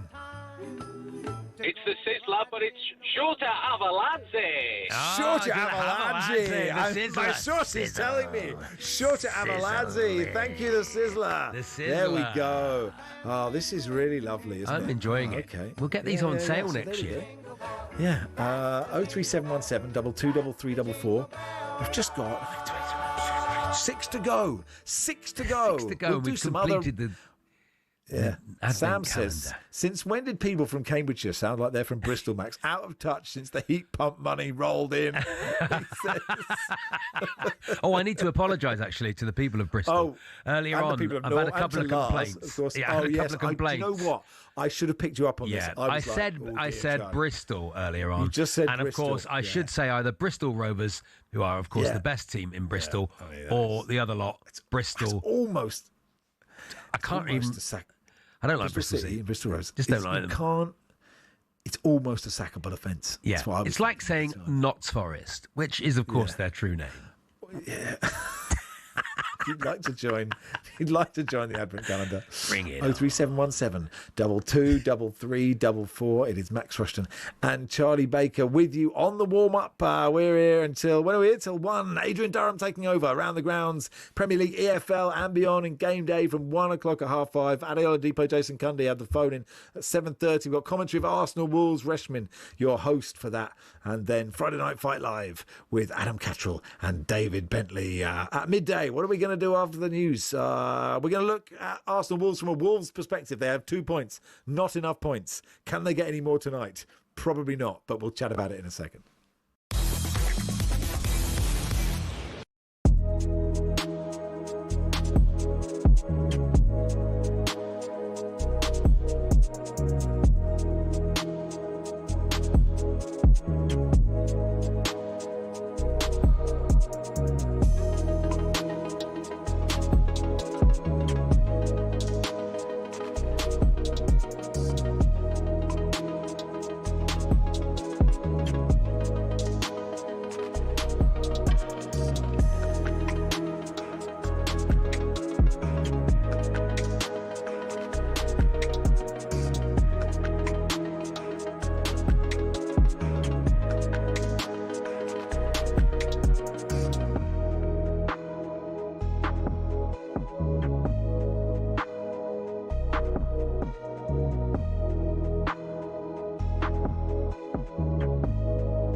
Football fans all have stadiums we love, but do any of us have a pitch that we love?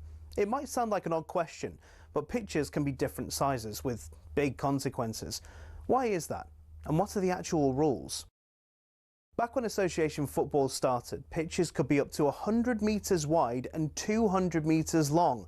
That's longer than Ellen Road, not the pitch, the stadium. Anyway, UEFA wanted a standard across Europe for international matches, which became 105 metres long and 68 metres wide. But some clubs have been rebels, not intentionally, but because of the stadiums. Take Highbury, for example. It was 5 metres shorter and a metre narrower, meaning away sides had a challenge to adjust. White Hart Lane was exactly the same. And actually, when Spurs temporarily moved to Wembley, they asked the FA to shorten the pitch. The FA, very offended by the sacrilegious suggestion, said no, which in fairness could have actually benefited Tottenham because when they moved into their shiny new stadium, the pitch was exactly the same size as Wembley's. Today, Forest pitch at the City Ground is a big one. It's 2 metres wider than any other pitch in the Premier League. But the smallest of all, Craven Cottage, just 100 metres long and 65 wide. No excuse for not tracking your man. There are a couple of crazy outliers in Europe too. At Napoli's home ground, the Stadio Diego Armando Maradona, the pitch is a whopping 110 metres long.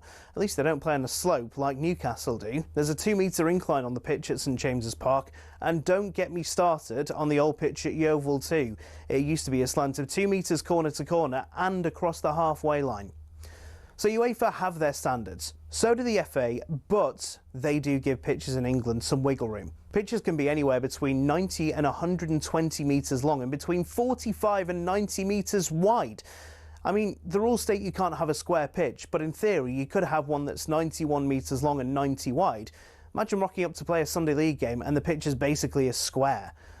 So there are rules and regulations on sizes, with a UEFA standard that roughly everyone follows. But as we all know, size doesn't matter, does it?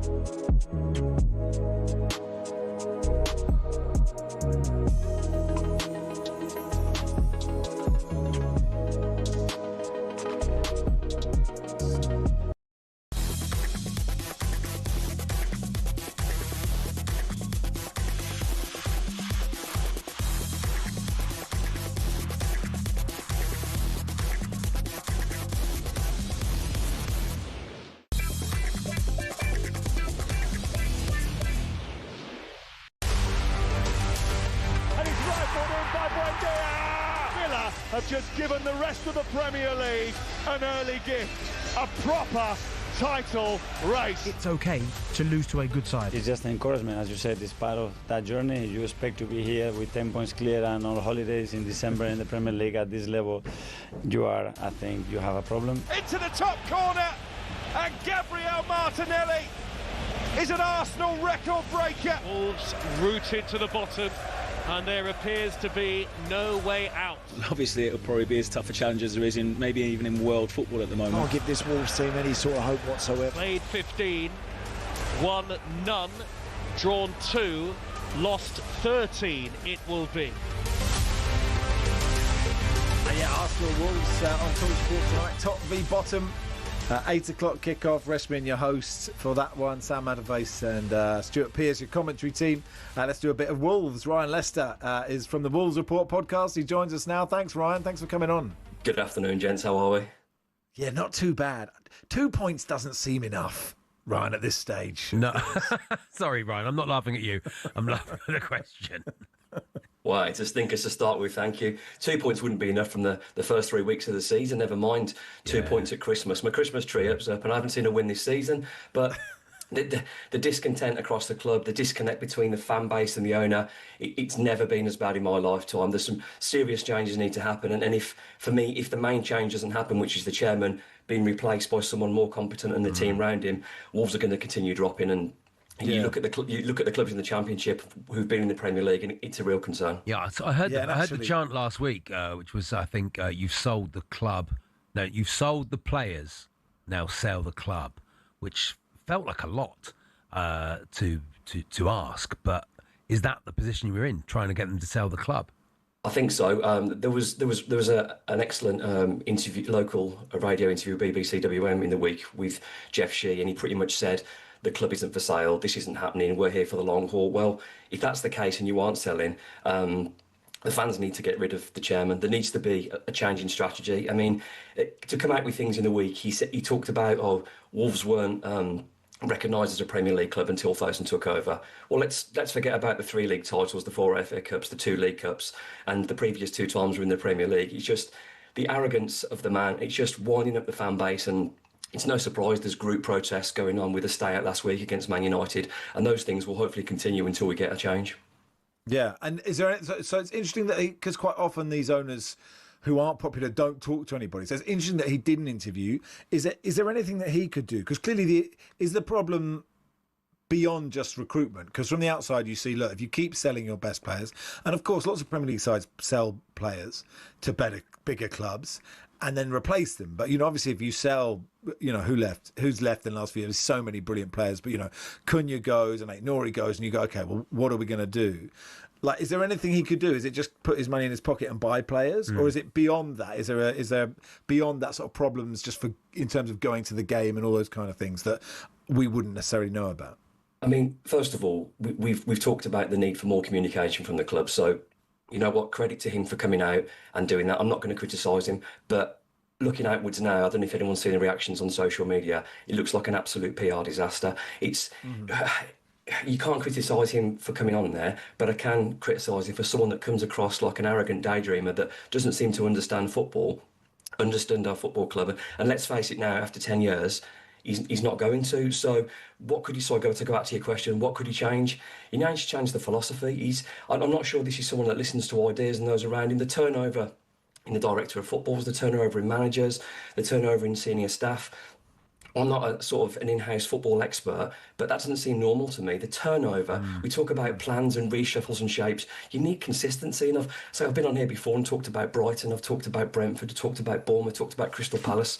Plans, shape, succession plans for when you sell players, succession plans for when a manager goes. Wolves seem to be winging it, and they're paying for the price of that right now. Yeah, it works till it doesn't it? That's sort of what that is. Rob Edwards, if you don't win a game till the end of the season, I'm assuming he's under the impression he's going to be given time and half a championship season at least. Will the fans give him that time? Do they understand what's going on? I think Rob Edwards would have been surprised by how poor this squad is. It's a really, really poor squad that may not win a game. The performance against Man United was that bad. It could have been 6 or 7. So is there a chance that Wolves go throughout the season without winning a game? That's a possibility. Would the fans forgive him for that? I don't know how any manager recovers for that, regardless of how players they are. But as I mentioned just before, all the attention is firmly on Jeff Shee and Fosun to do something different at the top. I think Rob will get a certain amount of sort of leeway and sympathy, but I'm not sure getting pumped every week like we were on Monday night is going to last for too long, because something's got to change. And are there other people that would buy the club? Wolves are a Premier League club. I think people are always interested in coming in. Now, I think it's harder to...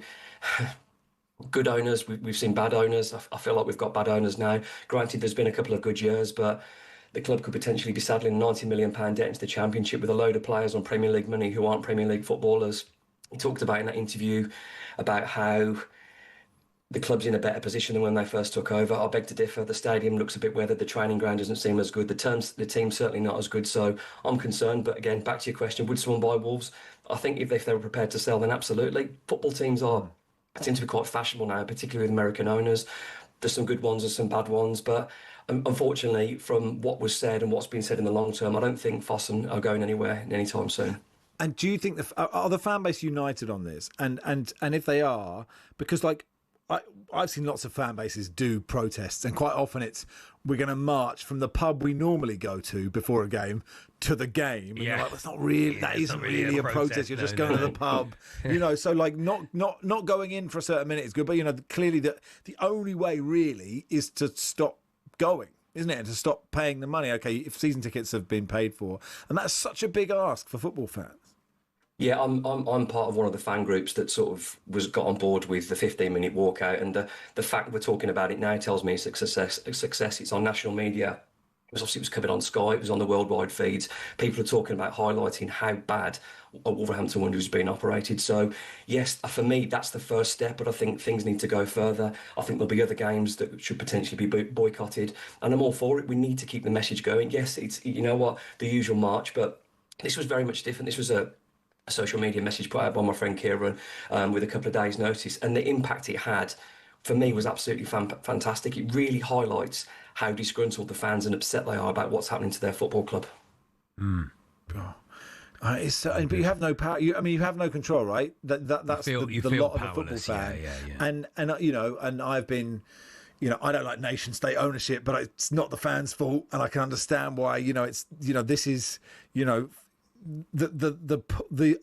power that they have over this thing because we love it so much, and it's not rational, right? That's the thing. Like, loving football is not rational. Loving your team is not rational. You don't know these people. It's a random selection of people in a certain coloured shirt, but it means so much to so many people that that is the sadness, is that you just have no power, do you? I mean, the regulator can't do anything. He's not doing it. He's just not doing the right things. He's not doing anything like wrong in that sense, is he? Yeah, I absolutely agree. And talking about the relationship with your football club it's crazy. You people that don't like football, I don't think really get what it's like. That last-minute goal, that last-minute winner, cuddling that bloke on the row 3 down. You don't know his name, but you celebrated that goal with him for the last 5 years. Yeah. It's football. He's actually asked you to stop doing that. He hasn't actually. He's asked me for more. Or learn his name. Or learn his name. Show some respect. This season, I've not been cuddling anybody. There's been no goals to celebrate. Cuddling. So no cuddling at Molyneux, my new album. I'll buy it. It's a real shame what's happening. The disconnect, the what's happening to the club. We do feel powerless, but I'm glad that protest happened, because fans, I do feel, are taking a certain amount of control back, because I'm sure no owners anywhere, no matter how arrogant or untouchable they think they are going to see that and think, oh, this is great, because the brands that are associated with Fosun is then being talked about negatively on a worldwide basis, and long may it continue until changes happen.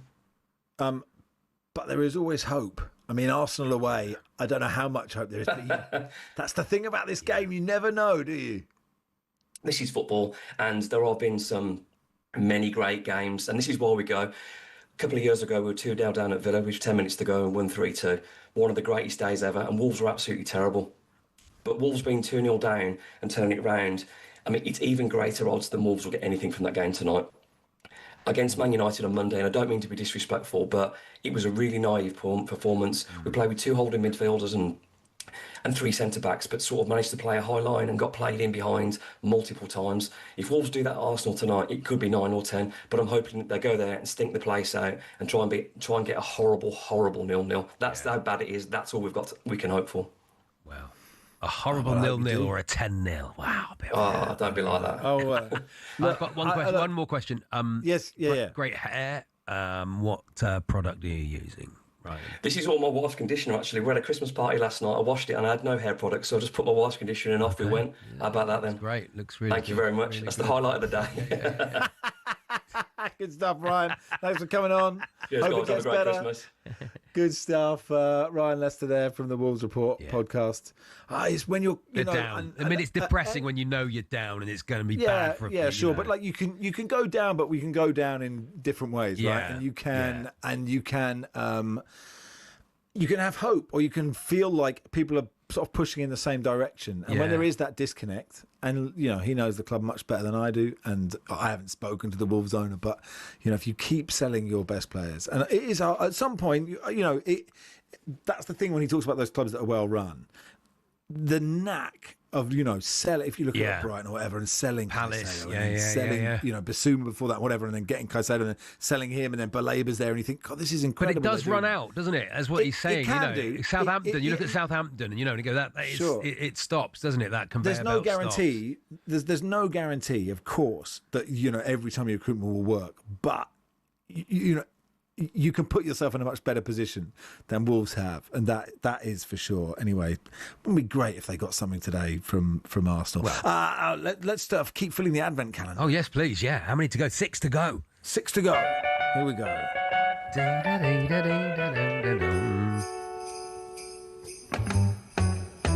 Thank you to David, who's texted us the fact that he was singing this song, but a different version. And I can't think. I wouldn't write those words in a text message to anybody, frankly. But like, good for you. I didn't know those words existed for this. Anyway, let's go. We're in window number 19. Jesse is a Man City fan. Great. Jesse, hello, Jesse. Who's behind window number 19? Hi, Jesse. Max and Charlie, you're my favourite presenters. Oh, that's Didier Drogba. Didier Drogba. Very good. Thanks, Jesse. Thank you so much, Jesse. Well done. This calendar's for you, Jesse. We will clip that out and send it to management. Yeah. Jesse, someone of incredible taste. I didn't know your son could speak like that, some Max. people. So, he's only 3.5. I've trained him well, hasn't he? Thank you, Jesse. We appreciate that greatly. Thanks, Ed is an Everton fan. Ed, who's behind door number 20? Hi, chaps. I thought who better to bring the Christmas spirit than Big Duncan Ferguson. Big Duncan Ferguson, absolutely right. Superb. That door, huge big door there, and you open it up and he's heading an Andy Hinchcliffe cross right into the roof of the net. Beautiful. Very nice. Aidan is a Liverpool fan. Aidan, who's door number 21? We're getting so close to we're at the business end of the Advent calendar. Aidan, who's behind window 21? Hi, boys, you all right? Yep. Yeah. I'm going to go with Divock Origi, the Champions League legend. Wonderful stuff. Divock Origi. That corner. That corner. Thank you, Aidan. So there we go. Just 22, 3 to go. 3 to go. Yeah. So my maths. You're doing maths. That was good. Live maths. God, I got an A-level maths, but that's a long time ago now. What A-levels did you get? 89. Yeah. It is. It's Max and Charlie here. Pauli says, I really thought you were lining up Ryan there to plug Goldstein's goal. Is that a thing? Goldstein's golden paste. No. It's not a thing. Well, it is the thing. He's got a hair product out. Does he? Yes, he has got a hair product. Does he? Out. Yes, golden paste. Right. It's called. Good for him. And this week in the darts, he took a golden pasting, which was. I thought it was from the Urban Dictionary. I was like, I don't want to go there. Anyway. Yes. Have we finished on the Advent calendar? Do we need the music, Christmas music, or are we? No, we're finished for now. We've just got 3 to go, but we'll do them in a bit. 03717 22 33 44. It's Max and Charlie here till 1.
Hello and welcome to TalkSport Goals. We've been taking you through what should be another busy day of football.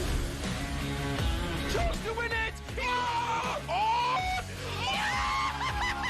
We don't need to do that, guys. I'm going to owe you an apology.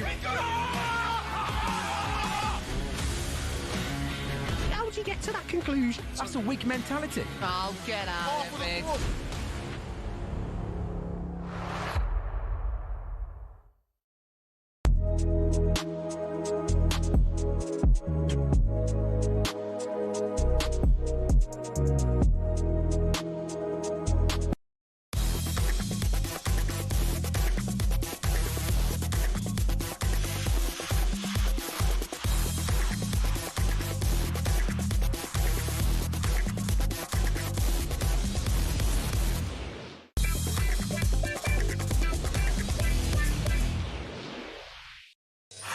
Step up to the Oki and win the ultimate VIP darts experience on TalkSport.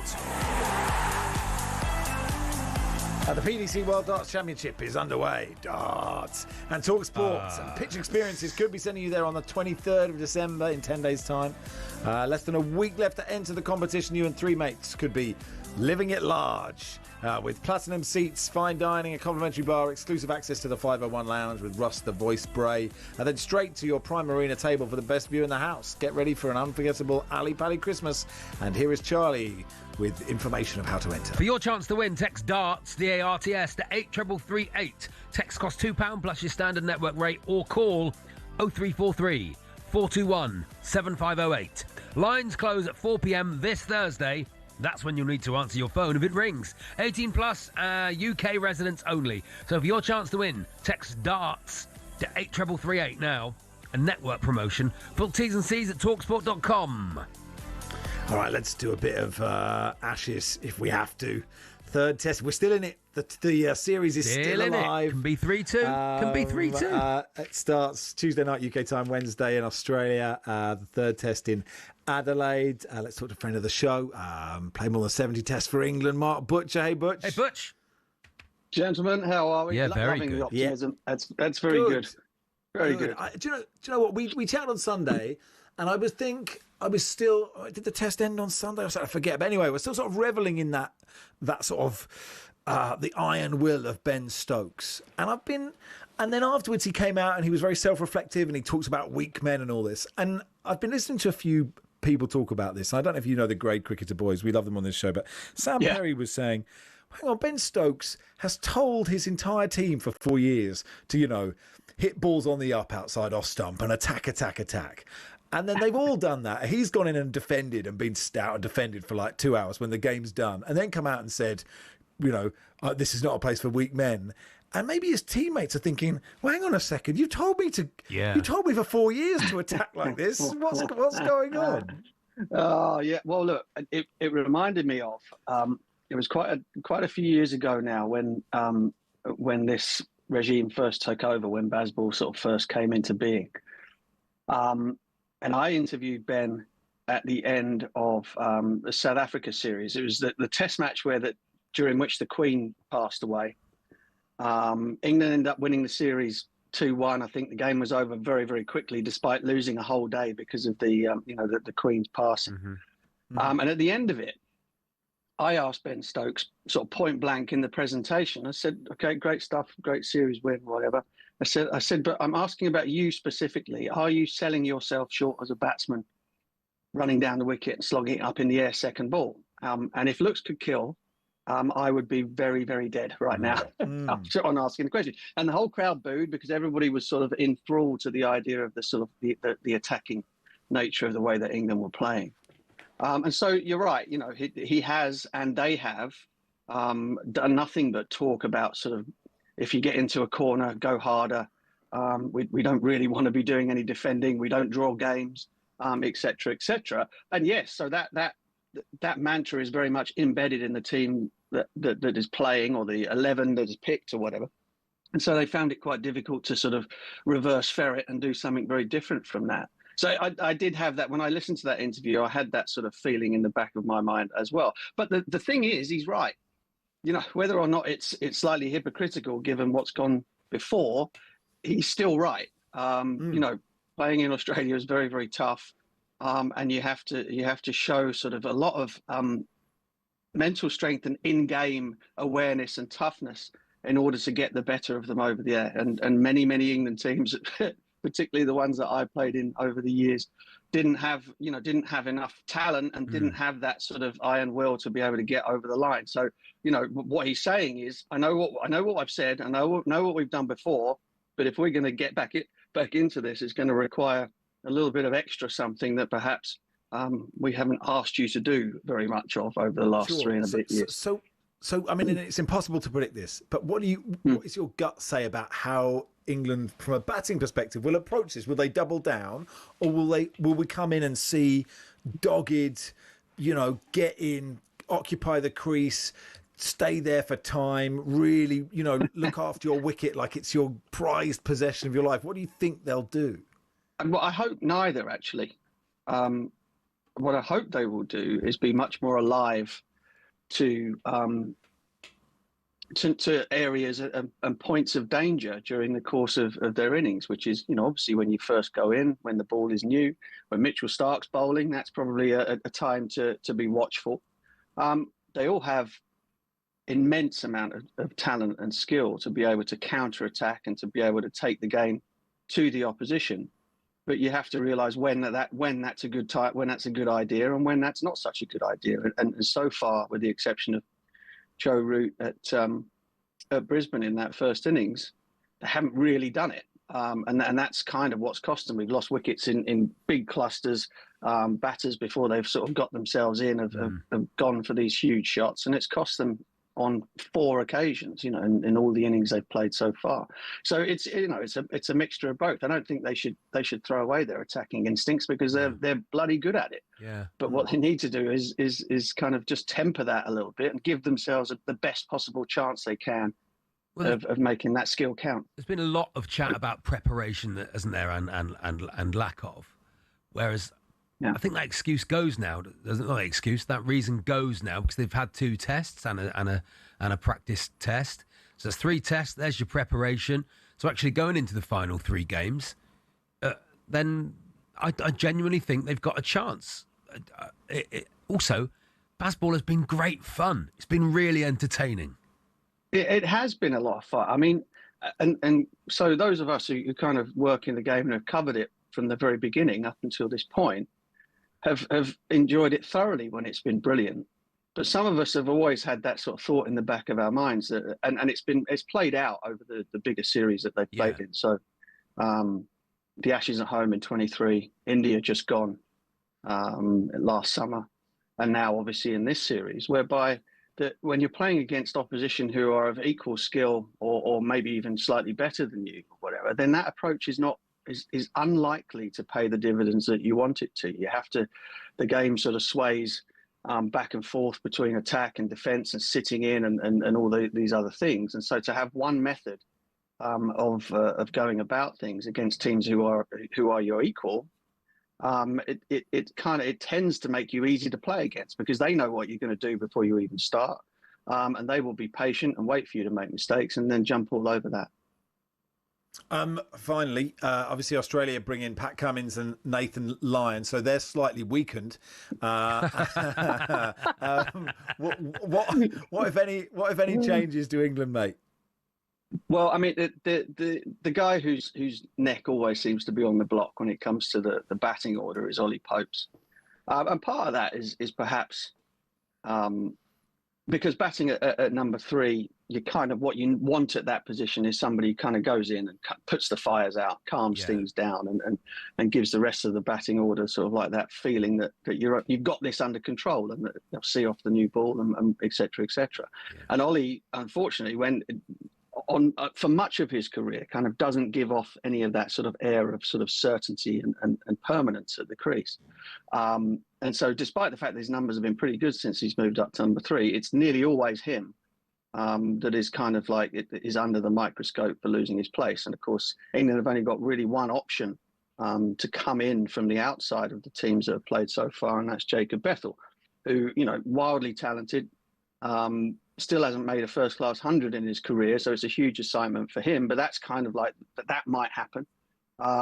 And And then, of course, the talk about Shoaib Bashir. Now, England have thrown all their chips in with Shoaib Bashir ever since he was first picked as a sort of, the guy that is going to be their number one spinner. So the likes of Jack Leach and Liam Dawson and people like that, much more experienced bowlers, have not had a look in. And now the time comes that they might need him. The pitches at Adelaide in day games anyway tend to have games which last for 5 days or close to 5 days. Spin plays a part towards the back end. Will England then decide, okay, well, the first 2 tests we thought were going to be over quickly, day-night game and a game at Perth.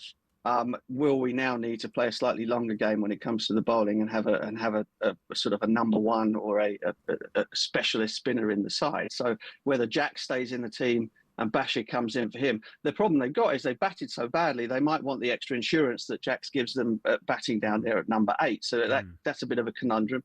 And I also think that, either Bryden Cars, probably Bryden Cars, but maybe even Gus Atkinson might be under a bit of pressure as well. I'd have loved to have seen Josh Tongue in the team from the very beginning, because I think he offers something that the rest don't. High pace, bowls it very full. Good old ball bowler. He's not somebody that you'd ever think about giving the new ball to, and so he has a sort of specialist role in that team. So I'd love to see him come in for Cars. Yeah.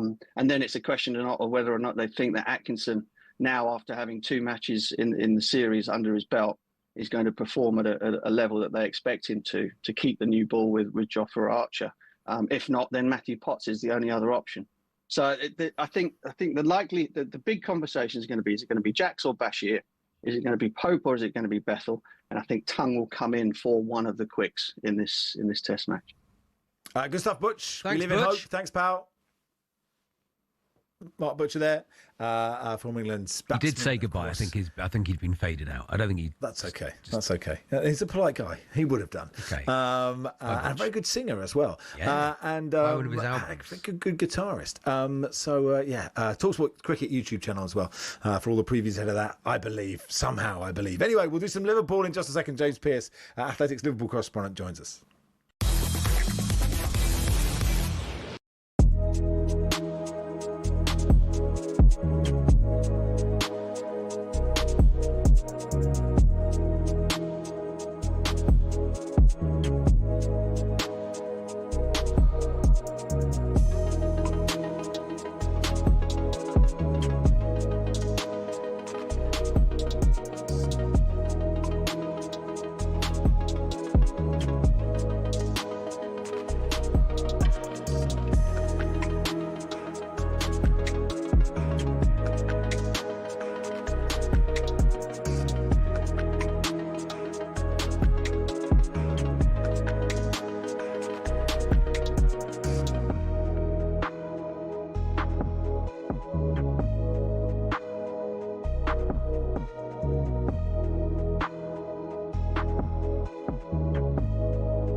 22. Wow. Who will be following Divock Origi? Justin is a Dulwich Hamlet fan.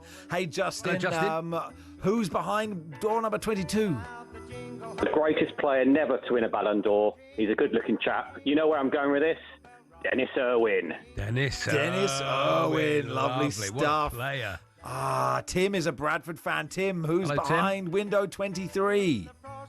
The man that Peter Crouch wanted to be, the original six, Ian Ormonroyd. Ian Ormonroyd. Ian As soon as you said it, I Ormonroyd. knew Lovely you were going to stuff. say. Here we go. Okay, so Beautiful. 03717 223344. The big 24 window, the really big one. Who's it going to be? Get your call in. You could be the one to finish the TalkSport Advent calendar. Thank you for all your calls. It's been really good amazing, fun. Let's do a bit of Liverpool. James Pearce, Athletics Liverpool correspondent, joins us. Hey, James. Hey, James. Afternoon, guys. I'm surprised Salah's involved today. If we find out he is involved, you were at Arne Slot's press conference yesterday. What have you made of this whole thing?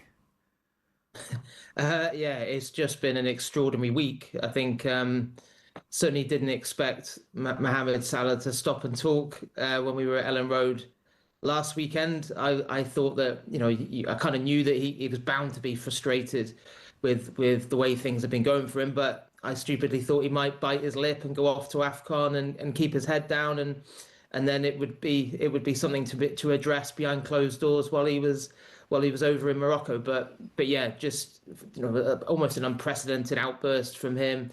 The things he said, the scale, the detail that he went into, and then it's created a real difficult situation for Arne Slot to deal with. But I think he has dealt with it really well. I was in Milan at the start of the week. I thought he struck the right tone in terms of being measured, but also assertive with the way that he answered all the questions that came his way. And he made it clear. I was at his press conference yesterday. He said that he'd be speaking to Salah after training and that he would make the decision that he thought was in the best interest of the team. And he's decided to restore him to the squad today. Yeah, a few conspiracy theories flying around.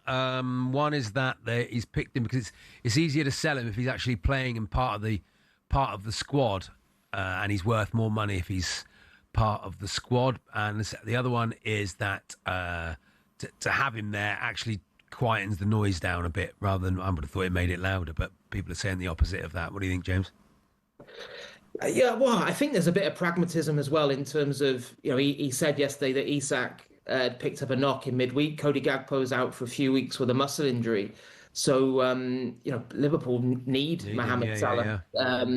Especially when you look at their league position, they're playing catch up in terms of trying to clamber back towards those top four spaces. So yeah, I don't think, that clearly whatever was said behind closed doors yesterday was constructive and positive to a degree, because if it hadn't been, I don't think Slot would have thought it was the right thing to do, even in those circumstances with a depleted squad, to bring him back in. But yeah, I don't think anyone is naive enough to think this has all been sorted. I think it just gives everyone a bit of breathing space. I still think there's a massive problem there, isn't there? Because we know that Salah does not want to sit on the bench, and we know that at the minute Arne Slot does not see Salah as part of his best lineup. So, whether that leads to Salah leaving in January is still there's still a big question mark there.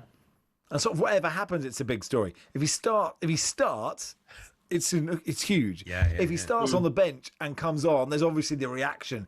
And if he's on the bench and he doesn't come on, then it's like, that's sort of like, what's he going to say now? On the pitch at half time doing keepy uppies and stuff. And I think, I thought that because I'm off to Anfield shortly, and I was thinking, like, there just isn't a scenario, is there, today where we're not talking about and writing about Mohamed Salah, because you're right, any possible way this one plays out today, he will be the story. I think the most likely outcome is he will be on the bench and then he will come on and play some part in the game. I also think it's going to be absolutely intriguing what he does at the final whistle, because of course last Saturday at Ellen Road he said he'd rung his mum and told her to come to Anfield today because it could be his farewell. He said, I'll be saying goodbye to the fans.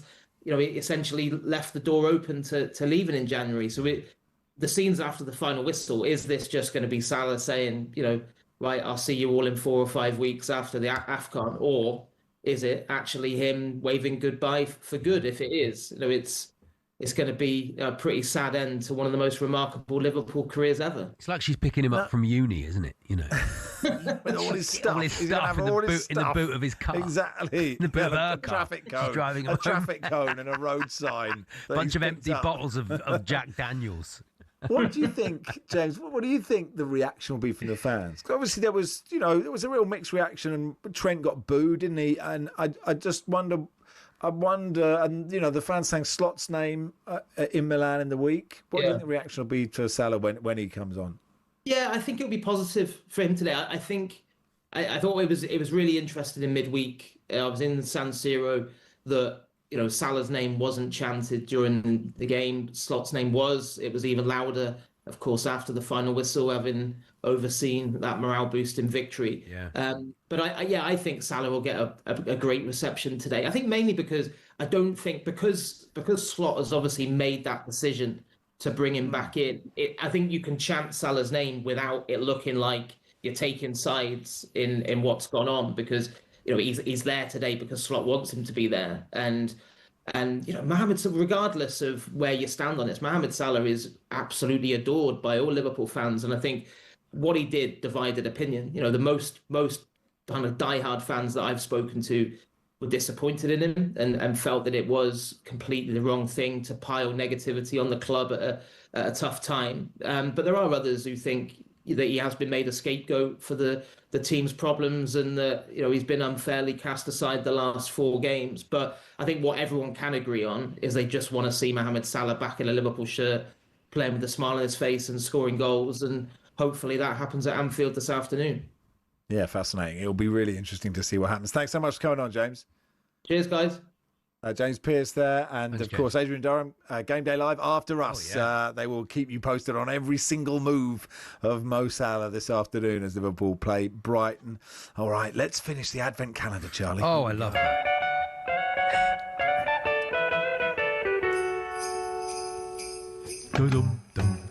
And so the TalkSport Advent calendar for now and for all time is as follows: Peter Odemwingie, Zinedine Zidane, Shola Amiobi, Dean Windass, Maxime Esteve, Christopher Samba, Igor Bishkan, Linvoy Primus, Nico Kranjčar, Ali Dyer, Christian Vieri, Cole Palmer, Remy Moses, Rudolf Austin, Sergio Aguero, Tony Yeboah, Sekeni Dalglish, Shota Avaladze, Didier Drogba, Big Duncan Ferguson, Divock Origi, Dennis Irwin, Ian Ormondroyd, and in big door number 24, Jeff, the Liverpool fan, who's in there? Hello, Jeff. Jeff, the Liverpool fan. I like the effect that he's giving us. He's in a snowstorm. Really fun. Jeff, the Liverpool fan, are you there? Jeff will announce it after the break.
welcome to TalkSport Goals. We're taking you through what should be another busy day of football.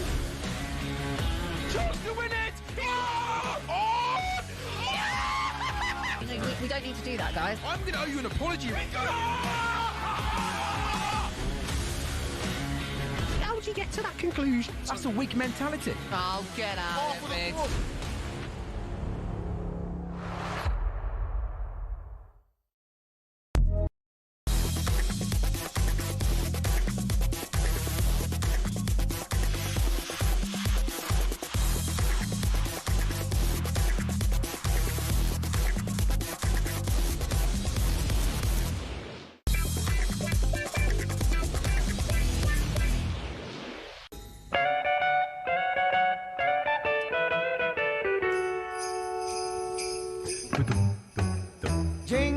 Here we go. Paul says the biggest anticlimax of the opening of an advent calendar window ever. Jeff should lose the right to choose the player. That's not in the spirit of Christmas. No. Here we go. Go on, Jeff. It is the big door number 24. Jeff, the Liverpool fan, finish the advent calendar for us. Who's behind it?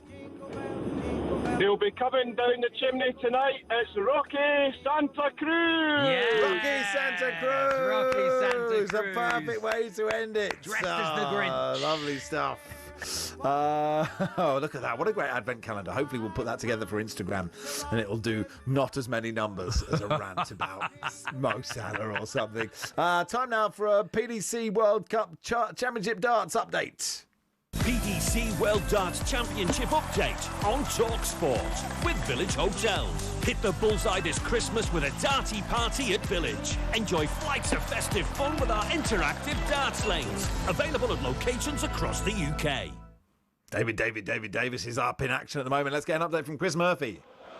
Yeah, the first match of today's 8 Arrows encounters is just getting underway with Belgium's Mario van den Behaarde taking on Welshman David Davis. He's played some brilliant stuff to get through to the World Championship as Davis, and he started well on his debut, just taken the opening leg. Van den Behaarde also looking for his first win at Ali Pali, having lost on debut 2 years ago. Two-time world champion Gary Anderson in action later this afternoon. His glory days may be behind him, but he's expected to come through against Adam Hunt, and 2024 winner Luke Humphries faces Ted Evans in a stern test tonight as the world number 2 begins his bid to wrestle back both the number 1 spot and the world title away from Luke Nittler. All of the action is live on the TalkSport app and the TalkSport Darts YouTube channel. Chris Murphy, Alexandra Palace.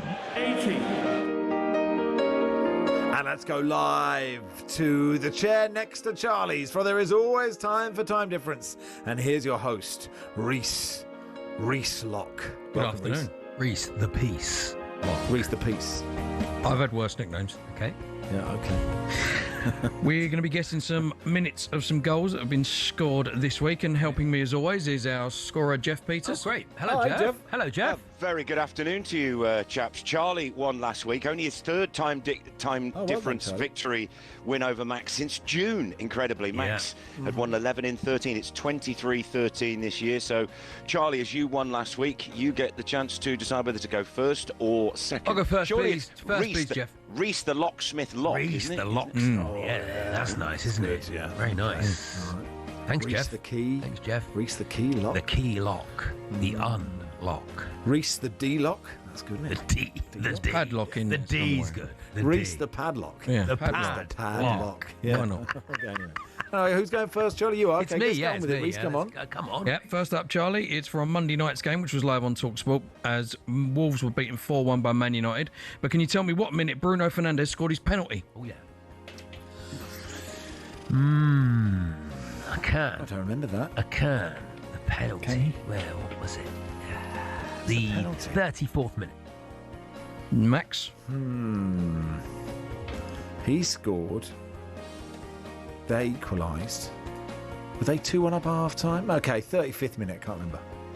Let's hear how it sounded. 1-all half time, Fernandes wasn't it? smashes What it an idiot. into the bottom corner. It was 1-all at And half Bruno time. Fernandes rubs salt into the Wolves' wounds. Stupid. The 82nd minute. Stupid boy.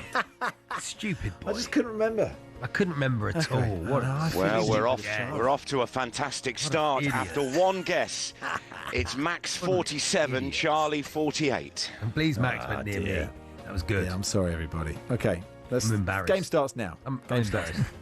Playing properly now. Our second goal comes from Spurs' 3-0 win over Slavia Prague, which was live on TalkSport 2 on Tuesday evening. But can you tell me what minute David Zimmer scored his own goal? Oh, yeah.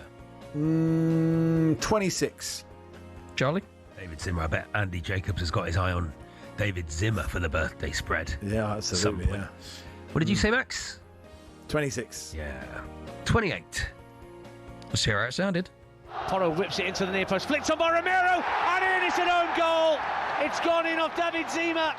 It is the 26th minute. Oh, well done, Max. Thanks. Direct hit for Max, stays on 47. Charlie Bacon's 2 out onto 50. 3 in it, 3 to go. 3 in it. I just see it as 3-0. I don't care about the other 3-0. points now. It's just 3-0 now for me. This is brought to you by Travis Perkins. Bowling Trav. Download the app. I haven't said it enough in this hour. TravisPerkins.co.uk. Our third goal comes from Wednesday night's live Champions League coverage on TalkSport 2 of Club Brugge 0, Arsenal 3. But can you tell me in what minute did Gabriel Martinelli score? No. Charlie, I believe. I don't know. I don't know. 62nd minute. I had a very busy week. That is not bad, actually, because I thought you might be totally wrong. Very busy week. I've been around there or thereabouts, so I go 68. See how it sounded? Curls it into the top corner. Great goal. And Gabriel Martinelli is an Arsenal record breaker. Yeah. It's the 56th minute. Oh, okay. We're on. We're moving. Game on! Max is 12 out onto 59. Charlie, 6 out onto 56. Charlie, from being 3 behind, is 3 in front. 2 to go. Oh, good stuff. Our fourth goal comes from Utrecht 1, Nottingham Forest 2, which was live on TalkSport 2 on Thursday evening. But can you tell me what minute did substitute Igor Jesus get on the score sheet? It's Rushden.